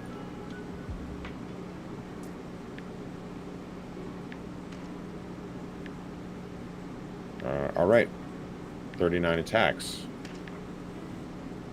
We have, let's see, 10 mortals here. Jesus. What is their actual profile? 4s and 3s. Okay, so these are all trash. And then 3s to wound. That's not bad. So you'll have 9 regular saves and then 10 mortals. Okay, 9 regular saves. And no mod or 0 rend, right? Yeah, no rend at all. Okay, so 3 saves me. So I'll take 2. And then you said how many mortals? 10. So 12. So 2 pigs and 3 or and 2 wounds. Yeah, I mean, like, it's a lot of mortals. That is. I think I rolled kind of hot there, but yeah, gut rippers are. You rolled pretty hot there, but still, like, it's scary. Okay, I fight back, I guess. Yep. Okay, so 4s and 3s. Okay, 1 at 1. Mm-hmm.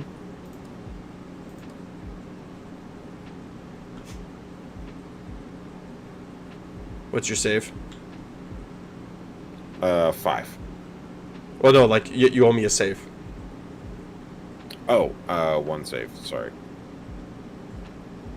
I fail. Okay, so 1 damage. And then this is 4s and 2s. And then 1 at 1 again. Failed that as well. Okay, so 1 more damage. Yep. I mean, when you were looking at that charge too, I think that looking at the boss rock and being like, if I do charge, can I strike last them? Would have been another part of the decision making process. A bunch of people, Definitely, yeah. a bunch of people showed up in chat now for some reason. Oh, cool. Oh, it's like 5 a.m. for one of them. All these Europeans are waking up, I guess. Yeah, the Europeans having their morning Warhammer. Wow. Okay, so is that the end of combat then? That's the end of combat, yeah. Okay. Yep. I don't think there's anything left for me to do for the turn. So let's see. Did you score any tactics? I didn't focus on it very much this round, but let's see. I need to control terrain features that are in your territory. This one is, and I don't know. If Not I even control it. close. No, Kragnos is touching it. So no, I don't have scouting force. I didn't kill a hero yet.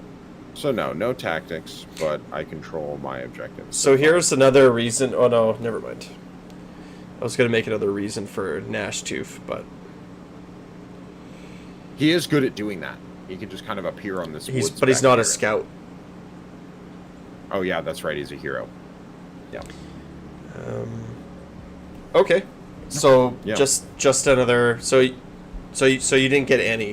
What are you taking No against? tactics. Scouting force and what again? What was your second one? Master the paths. Right. So I have to kill a hero, and then I have to have more friendly units in neutral territory than enemy units, and then I have to do a 3 corners thing.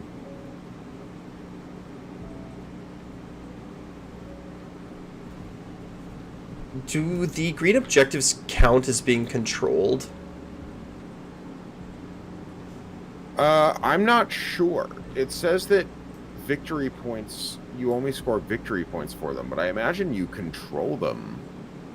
Like, they're still on the field.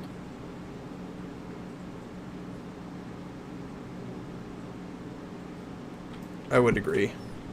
Okay, so is it me then? Yeah, it's you.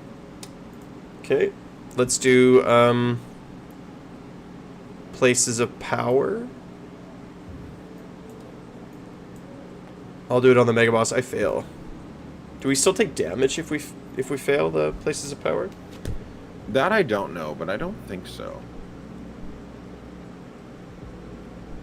Let me check. Oh, you know what's crazy is that it's literally right here on a card to the where? side of the game that we're playing on, like right to the left of our faction points.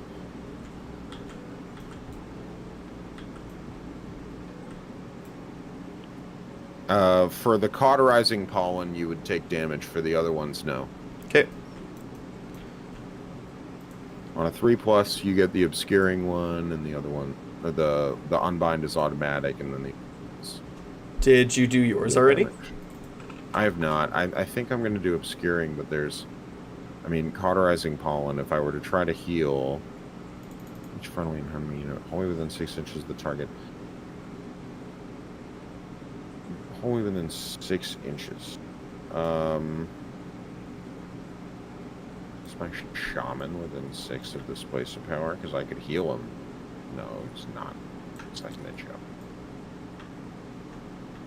Okay. No, I'm just going to try to obscure the other green objective now. I get it. Okay, my brutes are gonna mighty destroyers. And I think that's all for my hero phase. Your hero. Yeah, I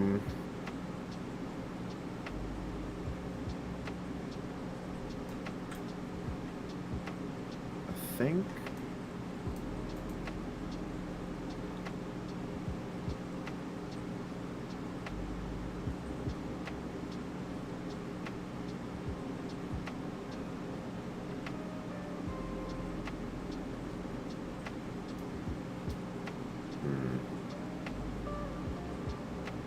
They're out of range.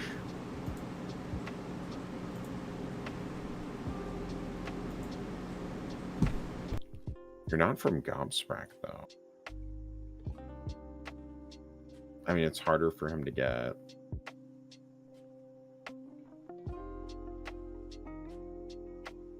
What am I going to spend my command points on this turn? All out defense. Am I going to redeploy?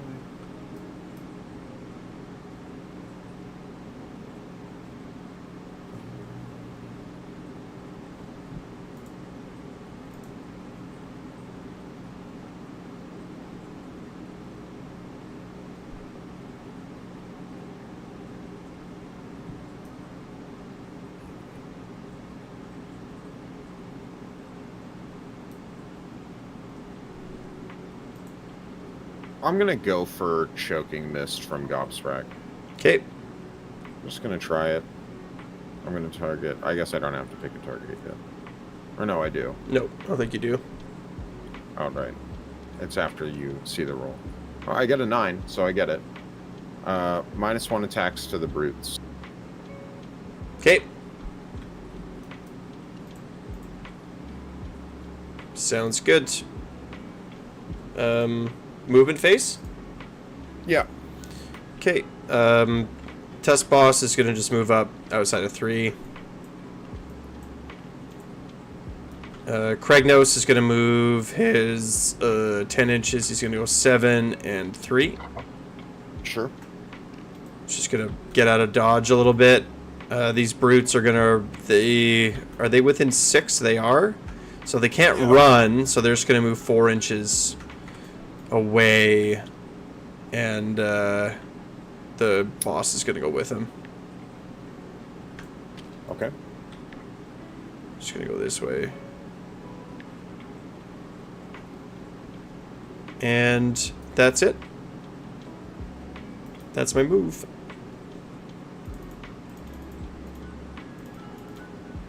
Anything from you? I think I'm good. No redeploys. Okay, so charge phase. Like, I feel like I gotta call my Wa eventually. I do have 3 of them, so I guess I call my Wa from my Tusk Boss this turn. I'm gonna counter shoot in your shooting phase. Okay, go ahead. 2 shots from the kill bow. Or no, they can't see Kragnos anymore. 6 shots from the Manzicure Bolt Boys into that Whittle Pig. Gobsprack will be free. Here, piggy, piggy, piggy.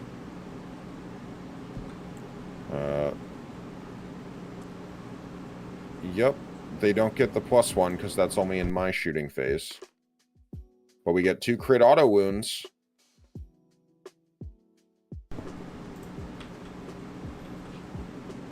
And none of the rest hit. So it's 2 rend? 1 rend. 4s. Fail them both. 4 damage? That's enough. Oh, no, that's not enough. No, I think he has 1 left. I think he was full health, unfortunately. Yeah, I see a point of Bolt Boys. Gobsprack will be free.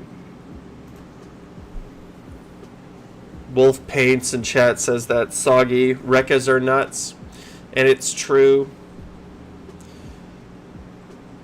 I'm having a hard What time. do they do? Well, what they do is they give +1 to hit in a 12-inch. If they're in combat, I think they give 12. They have a 12-inch holding within 12 +1 to hit. Oh, that's super valuable. It is. It is. But the trouble that I'm having with it right now with the Rekkas is I'm leaning more towards like heavy cavalry. And the Rekkas are going to have a hard time keeping up.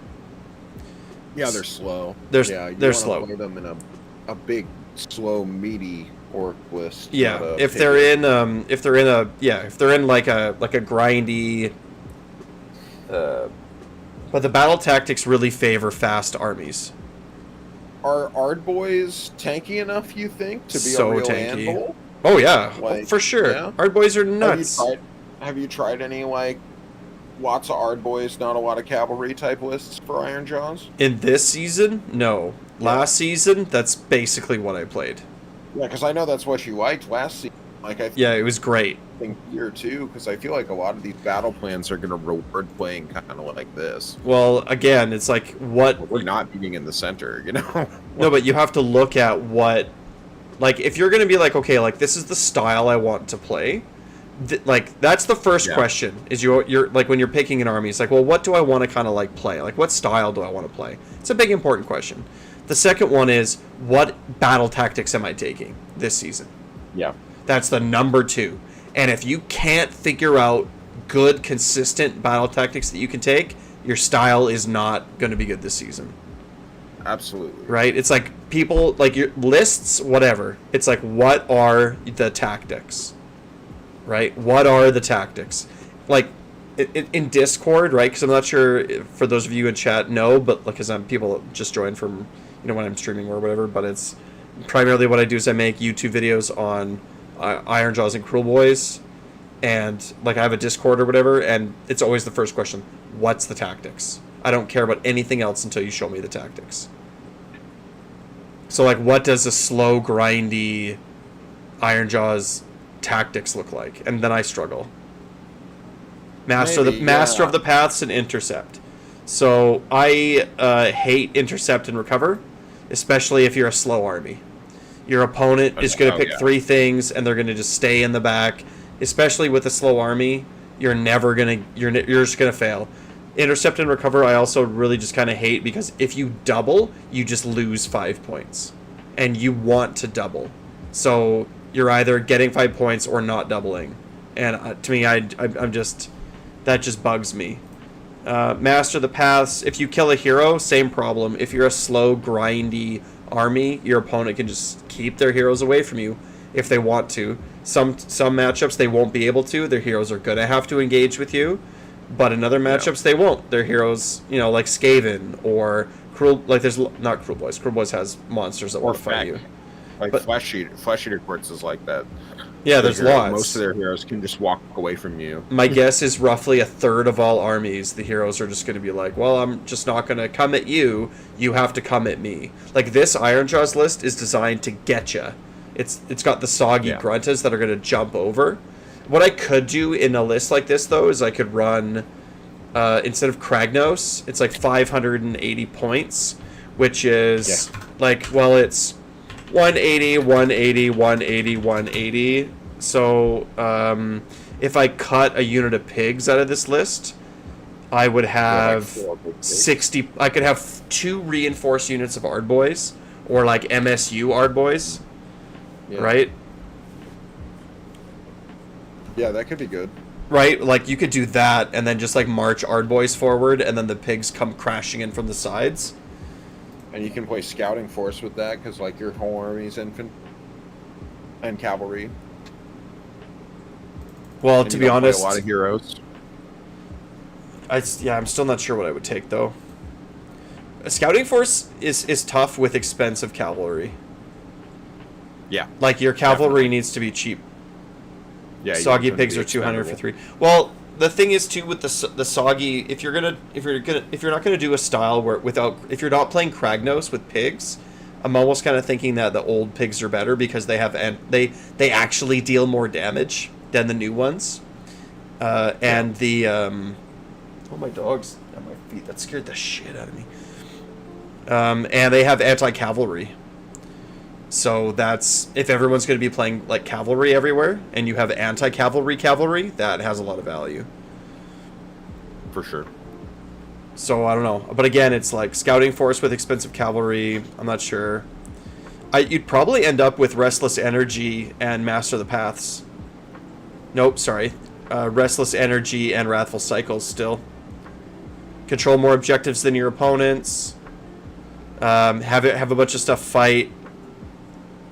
Yeah, because you're kind of hoping that by playing that sterile control game, that by the end you will dominate your opponent and control the objectives. Yeah. So in a way, you're kind of betting that, because like that's what the end game of a control game like this really is. If you play it correctly, is like you should control everything at the end if you don't make mistakes. So theoretically, I can see where that's coming from. It seems, I don't know. I don't like taking this together, because it just feels to me so like win more. One thing I forgot about Wrathful Cycles from my, is magic. you have to be the underdog for Wrathful Cycles. Yeah, that's the other thing, right? Yeah. It's one thing for Master the Paths where you can like run your heroes away from me like you're doing now, but like with being the underdog, it's like, well, you don't want to be the underdog. You don't want to be the underdog, but also like your opponent has more control over that. They can like, because of how tactics are now, they're not like declaring one every turn and wasting it. They can just sit there. I think Restless Energy might be like just a given for lots of armies. It might be like the one that's the best, just like flat out the best. Wrathful Cycles is tough. Scouting Force is only if your list is built for it. Attuned to Gairan is really only if your list is built for it. Having to retreat and charge, it's kind of like Scouting Force. Like Scouting Force and Attuned to Gairan work really well together if your army's built for it, which is why Night Haunt's going to be really annoying this season. Yeah, that's fair. Master of the Paths is actually one of the better ones, I think. But you have to be aggressive or have shooting, and then intercept and recover is bad. Like intercept and recover is bad. Yeah. So it's an auto lose. It's an auto. I get none of these against some armies. Attuned to Gairan. Yeah, like if people take Scouting Force. Yeah. Attuned to Gairan. Restless Energy is good. Attuned to Gairan. But again, it's like, what are you recharging and what are you retreating? With Ardboys, I think that you can make a play if you're doing like an Ardboys with some Gruntas, because you can just retreat the Ardboys. Because they have like charge, they have anti-charge +1 rend, so right, there's something there, but generally speaking, you don't want to be retreating Ardboys. You want to be grinding them in. You could also like retreat them just outside of 3 and then Mighty Destroyers back in again, right? You could, yeah. So that there's that, and you can do it twice. So you can retreat 2 units of Ardboys, charge in 2 units of Pigs, and then just Mighty Destroyers both units of Ardboys back in again. That's actually something worth considering, I think. Yeah. My next Iron Jaws game, I'm going to do that. I'll throw in 180 times 3.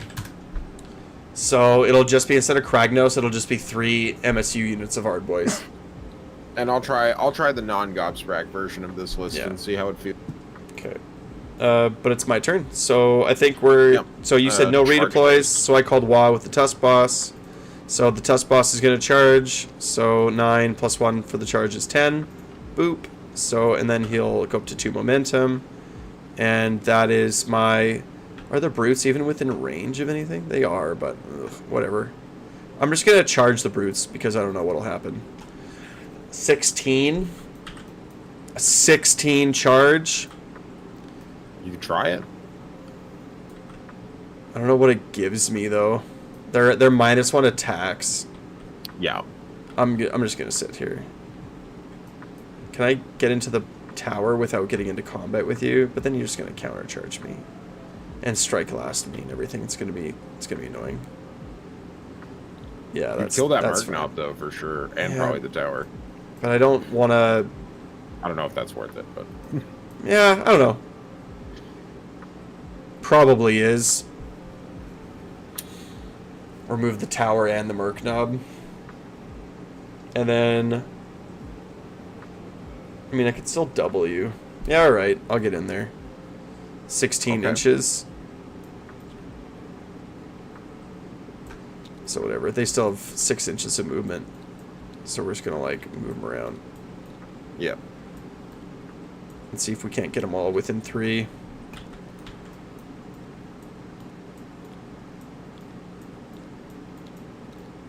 Don't forget about your Will Straggler back here. Get up here, buddy. But yeah, this season, it's like I feel like I really like the way that the tactics are being used, but I wish there were like 8 more of them. Yeah. Yeah, there need to be more tactics cards. Yeah, there's too few. There needs to be 2 tactics cards that say things like, you were charged twice. You successfully cast 3 spells. Right? When they showed the one that was about infantry and cavalry, I really thought we were going to get like a wizard's one, and a priest's one, and a monster's one, and you know, like a whole like a machines one, like, and then they were just like, no, they're all just random. Or like, why isn't there ones that are like you have no units in enemy territory? Or like that's a bad example. But like ones that are more like, hey, you're a castle army. These are castle-y ones. Like, yeah, like rewards 5 units are all within combat range of each other. Right? Or it's like stuff like that. Lumineth would be taking that one. Oh, they're going to make you spend more money on rules. Well, in 6 months, we're going to get another round of these. Just like they did in the previous season. I get, like, I'm part of, like, the GW special internal survey group, right? Where it's like content creators and TOs and stuff. We get like surveys like once a month or something, and they ask us questions about things like this, and then they show us the results of previous surveys, and people really, really liked the fact that halfway through the last season we got like more honor guard stuff. People really liked that. So I guarantee 6 months from now, we'll have like 4 new cards, 5 new cards. Yeah. Okay, good. So those are charges. I'm done charging. All right. I'm going to. I'm not gonna dirty trick in the charge phase. I think I'm gonna go for noisy racket, but I don't think I care about the charge +1 damage bit. Okay, so combat phase, I have no combat tricks. Okay. Well, let's start with the Gut Rippas going for their -1 to hit. Okay. Get that. I'm going to go for Noisy Racket on the Tusk Boss. Get that as well. So he's strike last? Yep. Okay. I guess I probably could have just charged him a little bit better next time. Okay, so I get to activate first, but not with what I want to activate with. So I guess I fight this pig? No, that's pointless. I'm out of combat range here and here, so the brutes don't care. Yeah, I want to play Cruel Boys more than Iron Shots right now. They're so fun. Sure, this pig will fight. So we're going to go 4 dice. He has no debuffs, right? Ugh. That's right. So 1 at 1. Yep. That'll be a 6-up save. I don't make that. Okay, so it's just 1 damage, yep. Yep, and I got a 6-up ward. Nope. Okay, and then 4s and 2s. So 1 at 1 again. Yep. Nope. Yeah, Wolf in chat says a card like that's magical domination. It's like exactly. Yeah. It's like, what if the like first the one... magical. Yeah, what if the first one's like cast 4 spells, or successfully cast 3 spells in the turn, and then the second one is successfully like bring out manifestations, bring out 2 manifestations in a turn, and the third one is have all of your manifestations on the board. Yeah, something like that. It's like cool. Oh, I forgot. I have to roll for the Meyer Drake, the Belchabana. You're in combat with him. Oh, crazy. On a 1, this ability has no effect. Awesome. Okay. He's gonna fight now. Yeah, bring it on. 4 attacks, 4s and 3s. -1, 2. Really? He's damaged 2 with crit mortal. Okay. Well, it doesn't matter because he rolled 3s and below. Okay, me again? Yeah. Okay, so we're gonna go with this pig. So 4s and 3s, so 1 at 1. On the Gut Rippas. Did they get their? They did get their -1 to hit off, right? They did get their -1 to hit. Yeah. 1 at 1. Okay, so that'll be a 5. I make it. Okay, and then and 2, so 1 at 1 again. No. So 1 damage. 1 damage? Yep. And then that's you. Let me get a token for them.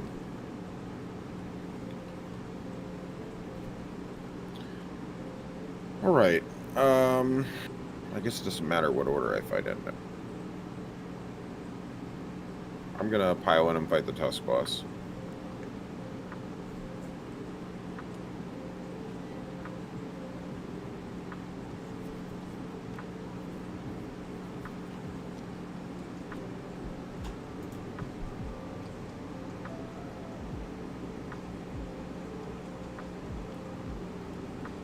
Get these guys in.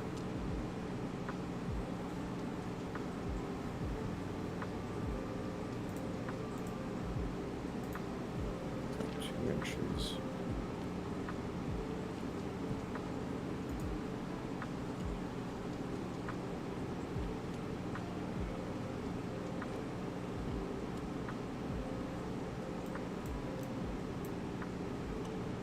I'm going to keep this guy in base contact here with the pig. This guy's right here.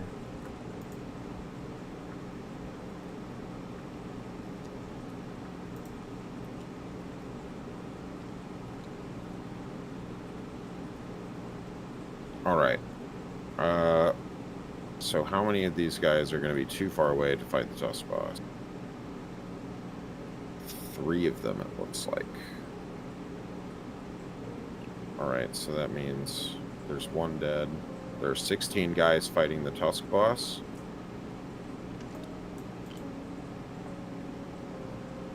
The boss is marked, and he's fighting the Tusk boss. Okay, so that's 33 attacks.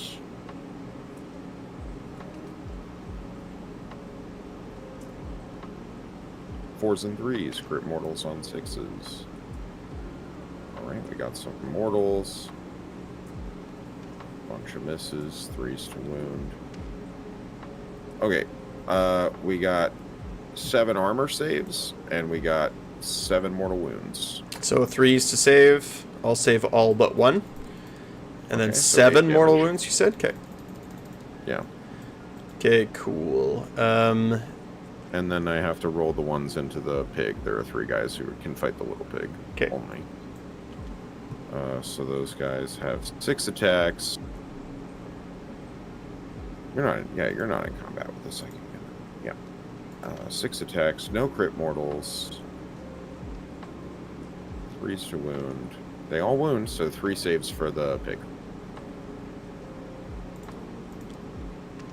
No rend. I'll save them all. Awesome. Yep, no rend. Okay, my turn. Let's do the Tusk boss. So I have -1 to hit. I'm going to use all-out attack for the Tusk boss. Cool. So I'm just going to negate that. Okay, so we'll start with 4 dice. So 5s to hit. This is the Trotters. Mm-hmm. And then 2s to wound. Cool. 2 at 0. I'm going to all-out defense here. Okay. So 2 at a 4-up save. Or make neither. So it's D3 damage, so it's going to be 4 altogether. Okay, cool. They don't have a ward because they're too far away, so we're just going to lose 2 guys. Okay, the Kill Choppas is 4s. Oh, all 1s. That's done. The Pig Hackas. 4, 5, 6, 7 is 4s and 3s. And 3s. 2 saves at 1 rend. Okay, so this will be 5s, 2 5-ups. I make both of those. Okay, and then the last one is the big one. Yeah. This is 5 dice, 4s, and 2s. 2 at 2. Okay, these are 6s. Nice. I make 1. So they're 4 damage each, so 4 damage. Yep, that's 2. 2 dead guys.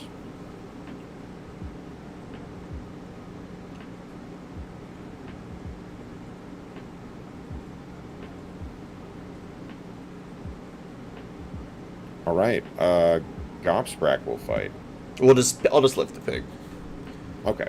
It's just 1 damage lift. Hold on. Could I have piled Yep. onto the objective, do you think? 3 inches? I don't remember if you were in such... Yeah, I was like, yeah, in such a place that... you probably could have piled in like this, I'd say. Yeah, I feel like I could have done that or something. Yeah. I was going to do that. That's For sure. Yeah. Okay. Okay, brutes are fighting all into... Yeah, I guess I just get rid of the tower. What does the tower even have?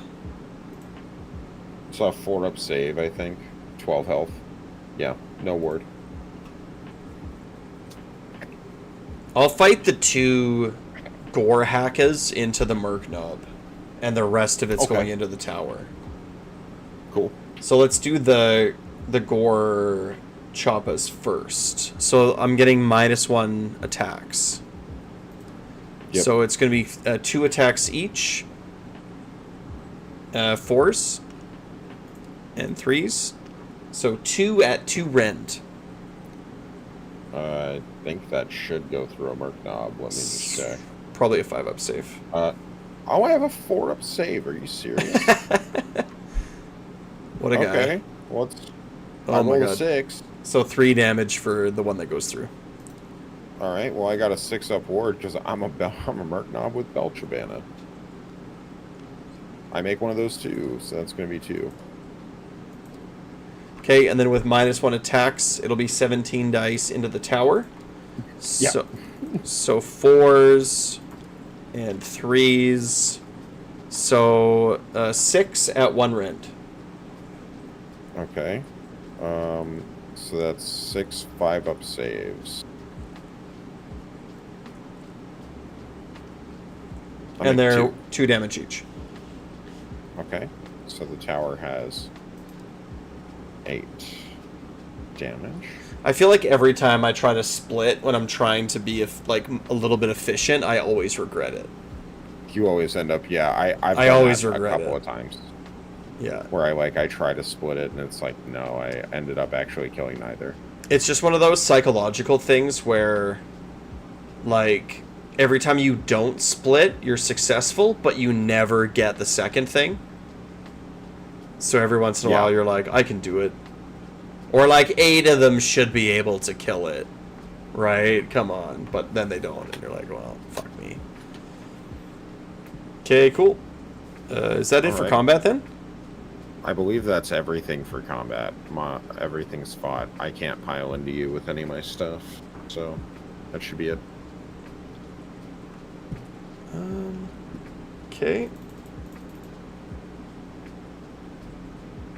Yeah, that's it. So we roll off, and then I got to call it a night, though, Leonard. Gotcha. Yeah. What did you score? Just 5, Battle I think. tactics? No tactics. I just control the red one. I bet that's how turn 2 on this battle plan is going to feel, because it forces you all to control the home on turn 2, and it's like this weird pause where it's like we both have to go back.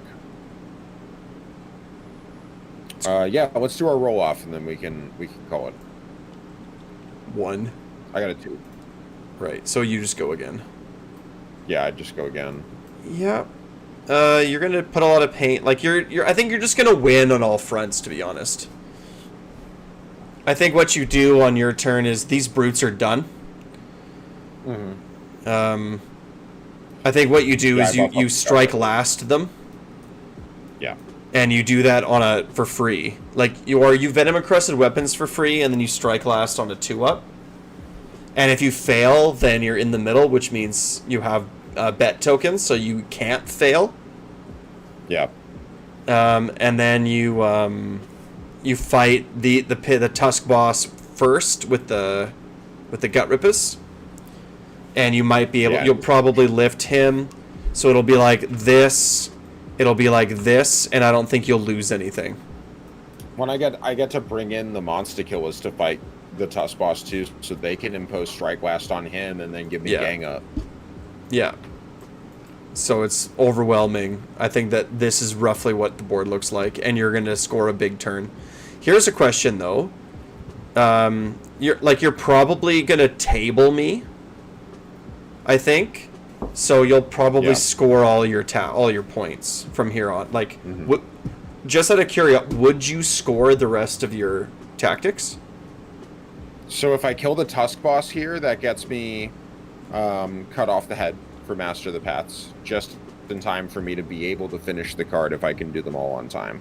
And then in this turn, I'll also end up controlling probably this piece of terrain and this piece of terrain, and then I need to teleport to this piece of terrain or your objective, and I can get Seize the Paths.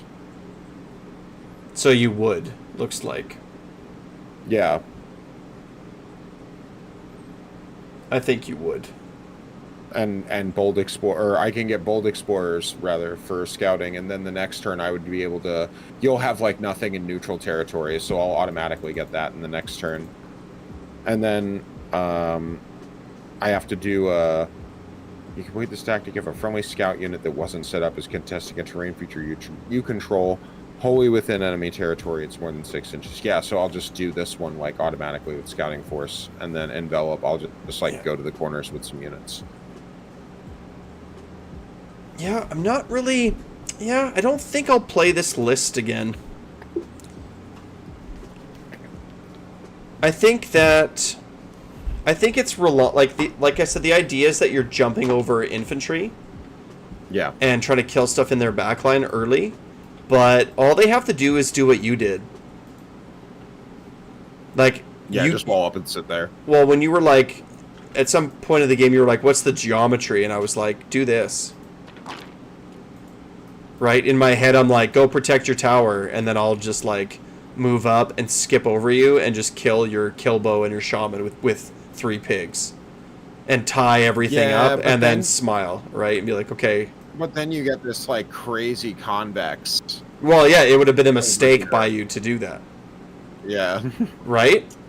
Like, but you're right. It's like, it would be an error. So it's like, it was the right play, but I don't like to play armies like that where you're kind of hoping your opponent makes a mistake, because then they don't.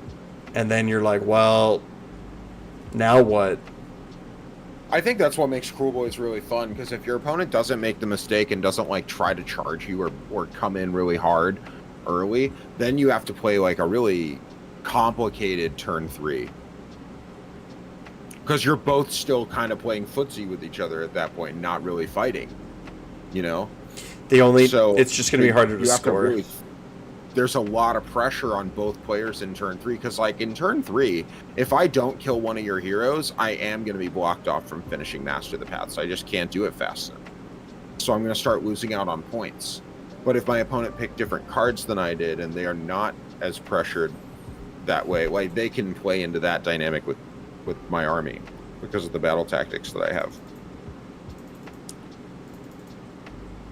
Like, I can only pretend... Cruel Boys can only really pretend to be patient. It's kind of the way that I think about it right now. Like, we look like a very cagey, patient army, but, like, after turn 3, they have to get out and do something, otherwise they can't do their second card. You can take Wrathful Cycles if you play to be the underdog. Yes. Yeah, you could. But I think that conflicts with playing Scouting Force. Well, you wouldn't... so good for Cruel Boys. Because you want to do it early. And that's hard to be underdog. If you're just, like, doing tactics. Yeah, but it's going to be, like, on this map, Scouting Force is easy. Yes. What if it's harder? Well, I did the math. Like, what if it's this one? Yeah, so this is one of the ones with no neutral, right? This one is also harder for Master of the Paths. So lists like mine will struggle more generally, I think, in this deployment. So outside friendly territory, I mean, it's a long one, is the other thing. And there's a lot of terrain that's... So, like, against an army like yours, I can still do a lot of the scouting stuff because, like, you don't have a lot of meat to put on the table that you can keep back to cover all of the terrain that's sitting in your long deployment. And I can just, like, teleport to that. But there's not that... Most of them do have, like, neutral. Like, I'm just looking through. A lot of them do. And it's only 2? Yeah, it's that one you showed me. 3. And then I think Noxious Nexus, I think. No, 4. Noxious Nexus has neutral. Well, it's Grasp of the Thorns, Creeping Corruption, Bountiful Equinox. Yeah. And I think there's one more. Yeah, and then this one. So there's 4 out of 12 that are just like you and me are half and half. I don't have a good sense of which of the battle plans are going to be, like, tournament preferred and which aren't. I know that, like, the Fey Paths one and probably Noxious Nexus won't be super popular for tournaments because they have weird deployment and weird rules. But, like, I can't tell which of the ones are the ones that people are going to really like playing at tournaments that will be super standard. As a TO, I feel like most of them will be good. I was looking at them, and it's really the... There's only one that really stood out to me that I didn't want to ever pick. It's the one where you have to, like, pick up and put down all your army every... Yeah, the Fey Paths one. That one sucks. It's like a logistical nightmare. Everyone picks up their army and redeploys it in the middle of the game all the time, and it's mandatory. Like, yeah, that sounds like it's going to make the round take an hour and a half longer. But I think after that, it just depends on who what the TO's preferences are. Sure. Yeah. Right. I do feel like they're relatively, like, I don't see a lot of great ones and a lot of really bad ones. I see a lot of ones that I'm like, this is cool. It's just about how strong of an underdog mechanic you want. True. Yeah, because there are a lot that are more, they feel very soft and kind of standard. The underdog doesn't matter that much. There's some where it's like, you're the underdog this round and you get to entirely change the pace of the game. Yeah. What Iron Trust list to play next? That's my real question next.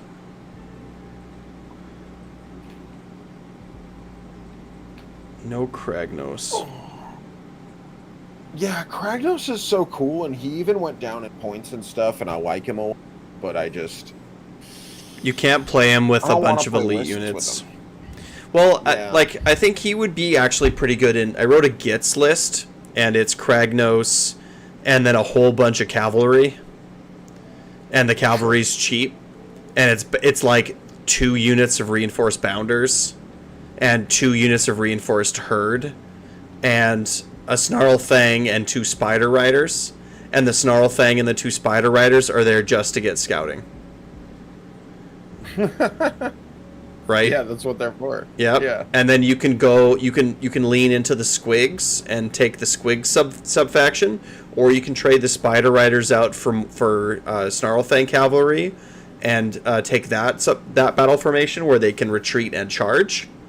And and then you can just retreat them out of combat easily, without any penalty, and without having, and you do it like in the move, or it's like it happens out of phase or something. I can't remember what it is exactly, but it's like it's free. It's like you can retreat the units for free. So Scout and that one are just so easy in that army, and then the Bounders just punch. And if you play Kragnos, it's like you're bringing things back out of the Loon Shrine and just putting them beside Kragnos and charging them again.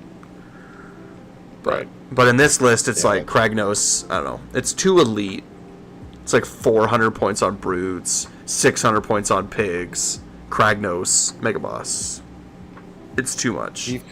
He feels also, I don't know, I know his points went down a lot, but he also feels a lot less, he's very glass cannon, I think. Like a 5-up ward and a 4-up save isn't that great for an 18 wound monster. Like, not for 580 points. Like, you're paying for the damage because he's not, like, the durability just, like, ain't great for anything that's anti-monster. He used to have like a 3-up save or a 2-up save or something. Like, I wish that identity was kind of still there for him. Yeah, but he had no ward. Yeah. Well, that was probably like a good thing. Then he was like, he had a niche. Like, you had to counter him by having non... Yeah, he just melted to mortals. Damage. Yeah. Like, Cruel Boys would just shred him to pieces. Exactly. Yeah, you had armies like Cruel Boys and armies that could do lots of mortal wounds with magic and stuff. Well, I guess he had the shield still. He had the spell ignore. But, yeah, like, any other kind of mortal wounds was a good way to deal with it. But they didn't like that. They wanted to take mortal wounds out of the game. And I kind of understand it, because I imagine it does feel bad when you just take 11 mortal wounds and your stuff dies. I get it. But also, that's why I like playing Cruel Boys, so... you know, you gotta sell the faction somehow. That's kind of what their identity is.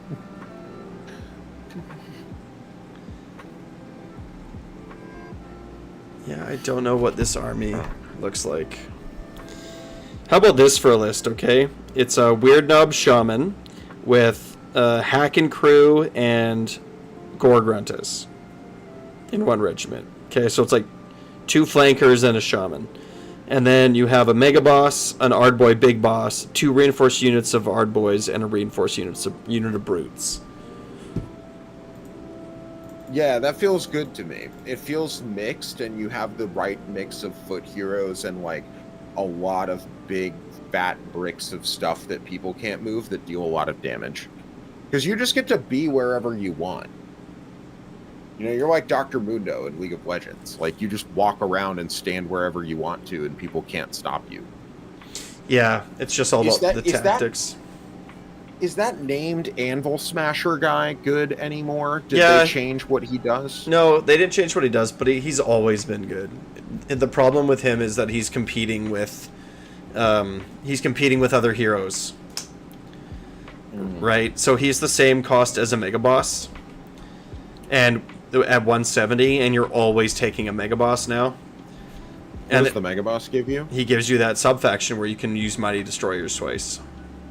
Oh, yeah. And that's, like, the best rule. Like, yeah, that's really good. Especially with Ardboys. I'll have to give something else a try. Yup. But it's like, it's got to be 3 drops? I can't even know. I'll have to do some brainstorming. But yeah, like, I feel like your list was good. I liked it. Like, it was good. It's pretty much like the same list I've come to. Yeah, I saw that. I do want to try Marsh Karl Slogoth and the new Nash Tooth as well instead of Gobsprat, because I can see how conditionally good he is. Like, in this matchup, he didn't really do a whole lot. It's the problem with Magic, just in general. Yeah. I just never want to get caught flat-footed by Magic. I'm the kind of player where, like, if somebody rolls me because they showed up with a huge Magic phase and I wasn't prepared, I'm going to feel bad. But, like, the Magic Dom armies are still just going to dominate you. Kinda, but I think they have to be real careful. Gobsprat's scary. Every unbind that he succeeds at, he gets to do that D6 mortal wounds. So, like, every D3. foot wizard... It's D3 mortals. It's D6? It's D6 if the unbind is 10 or greater. It's only D3 if it's not. I thought they changed that. Hold on. Because I was reading him the other day, and I thought... Maybe I read that wrong. That's right. Yeah. It's the 10+.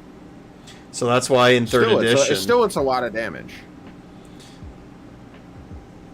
It can be, but against the really good Magic armies, like, it'll be hard. Like, when we were using Primal Dice, For sure. That's when he was at his best, and I would destroy other other non-Magic armies. I miss that Gobsprat. I miss him every day. It was very good. Yeah. But if I played Tzeentch or Seraphon or he still lost. right? Zinch is like, oh, I'll just trade out these fate dice and you don't unbind me, right? Like, I just get my spells off because I got a 13 or whatever. It just made it really hard. I can see that, yeah. People with crazy casting bonuses, too, even in a Cool Boys Mirror, having your opponent have their +3 Swamp Caller Shaman. It's like you're not unbinding. Like, yeah, you have your 1 3d6, but so, like, after that, it's... Gobsprek's good. Like, I like him, and he's good now at his... Like, he's better at, for his price point. He was $380 at the start of the edition. Yeah, he was. Right? So he's come down a lot. 70 points. He's come down. I still think he needs to come down more, personally. Because, like I agree. What does he bring? He needs to be closer to parity with the other Vulture Boss. Yeah, well, the other Vulture Boss is 290, I think. Or he's That's crazy. Or he's 270. He needs to be like 260, and Gobsprak needs to be like 280. He is 260. Oh, okay. But no, my Gobsprak list is exact. No, my Gobsprak. No, my Gobsprak list was different. It didn't have a kill bow. I just love the kill bow. I feel like agree. I'm gonna want it all the time. Somebody's gonna show up and put Usharan on the table. I know. Or Nagash or something, and I'm just gonna be like, thank God I brought this. Krondys or Karazai. Yeah. Yeah. Yeah, any big dragon. Yeah. Kragnos is running around everywhere. So you're just like keeping Kragnos scared. Like 2 rounds of shooting. It's like if Kragnos is in range, you're using a kill bow, you're using that command point, right? You're going to shoot at him every time. Oh, yeah. Always. So you just park him in the middle of the table, your kill bow, and then... Right, that's it. It's like, where are you going to go? You know what I'm going to try next? I'm going to try... we have to do it for science. I'm going to try a dedicated Bolt Boys list. Yeah, sure. You know it's my original favorite way to play the faction, okay? I'm going to try as many Bolt Boys as I can make work. Do it. In a functioning list. Well, why don't you try 2 reinforced units? At least, yeah. I want to go for 3 because they're so cheap. They're you can still so fit cheap. a lot of really good stuff in there. I think we'd be forfeiting. I mean, I'd be taking Gobsprak out, but I'd also be probably taking out one of the Brick 20 governments. So much damage. You still had so much damage sitting on the table waiting. Yeah. The governments are so tanky now. They feel so much stronger than they used to, and they didn't even give them a 4-up save for their shields or anything. They just I guess they kind of functionally did. They just made us give it to them as a buff. Yeah, 3-up. Yeah. When things go great, when they have +2 to save and -1 to hit, they feel great. When they fail all of those things, they just still melt like butter. Yeah, they do. But no, my Gobsprak list, yeah, the kill bow. The kill bow. The kill bow is great. But what's my regular list here? Cruel Boys. Here it is right here. Yep. Scumdrek, Break-a-Boss, Gut Rippers. Next Regiment, Swamp Calla, Marsh Crawler, Monster Killers. Last Regiment, Nash Tooth, Killbow, Bolt Boys, Belch Banner.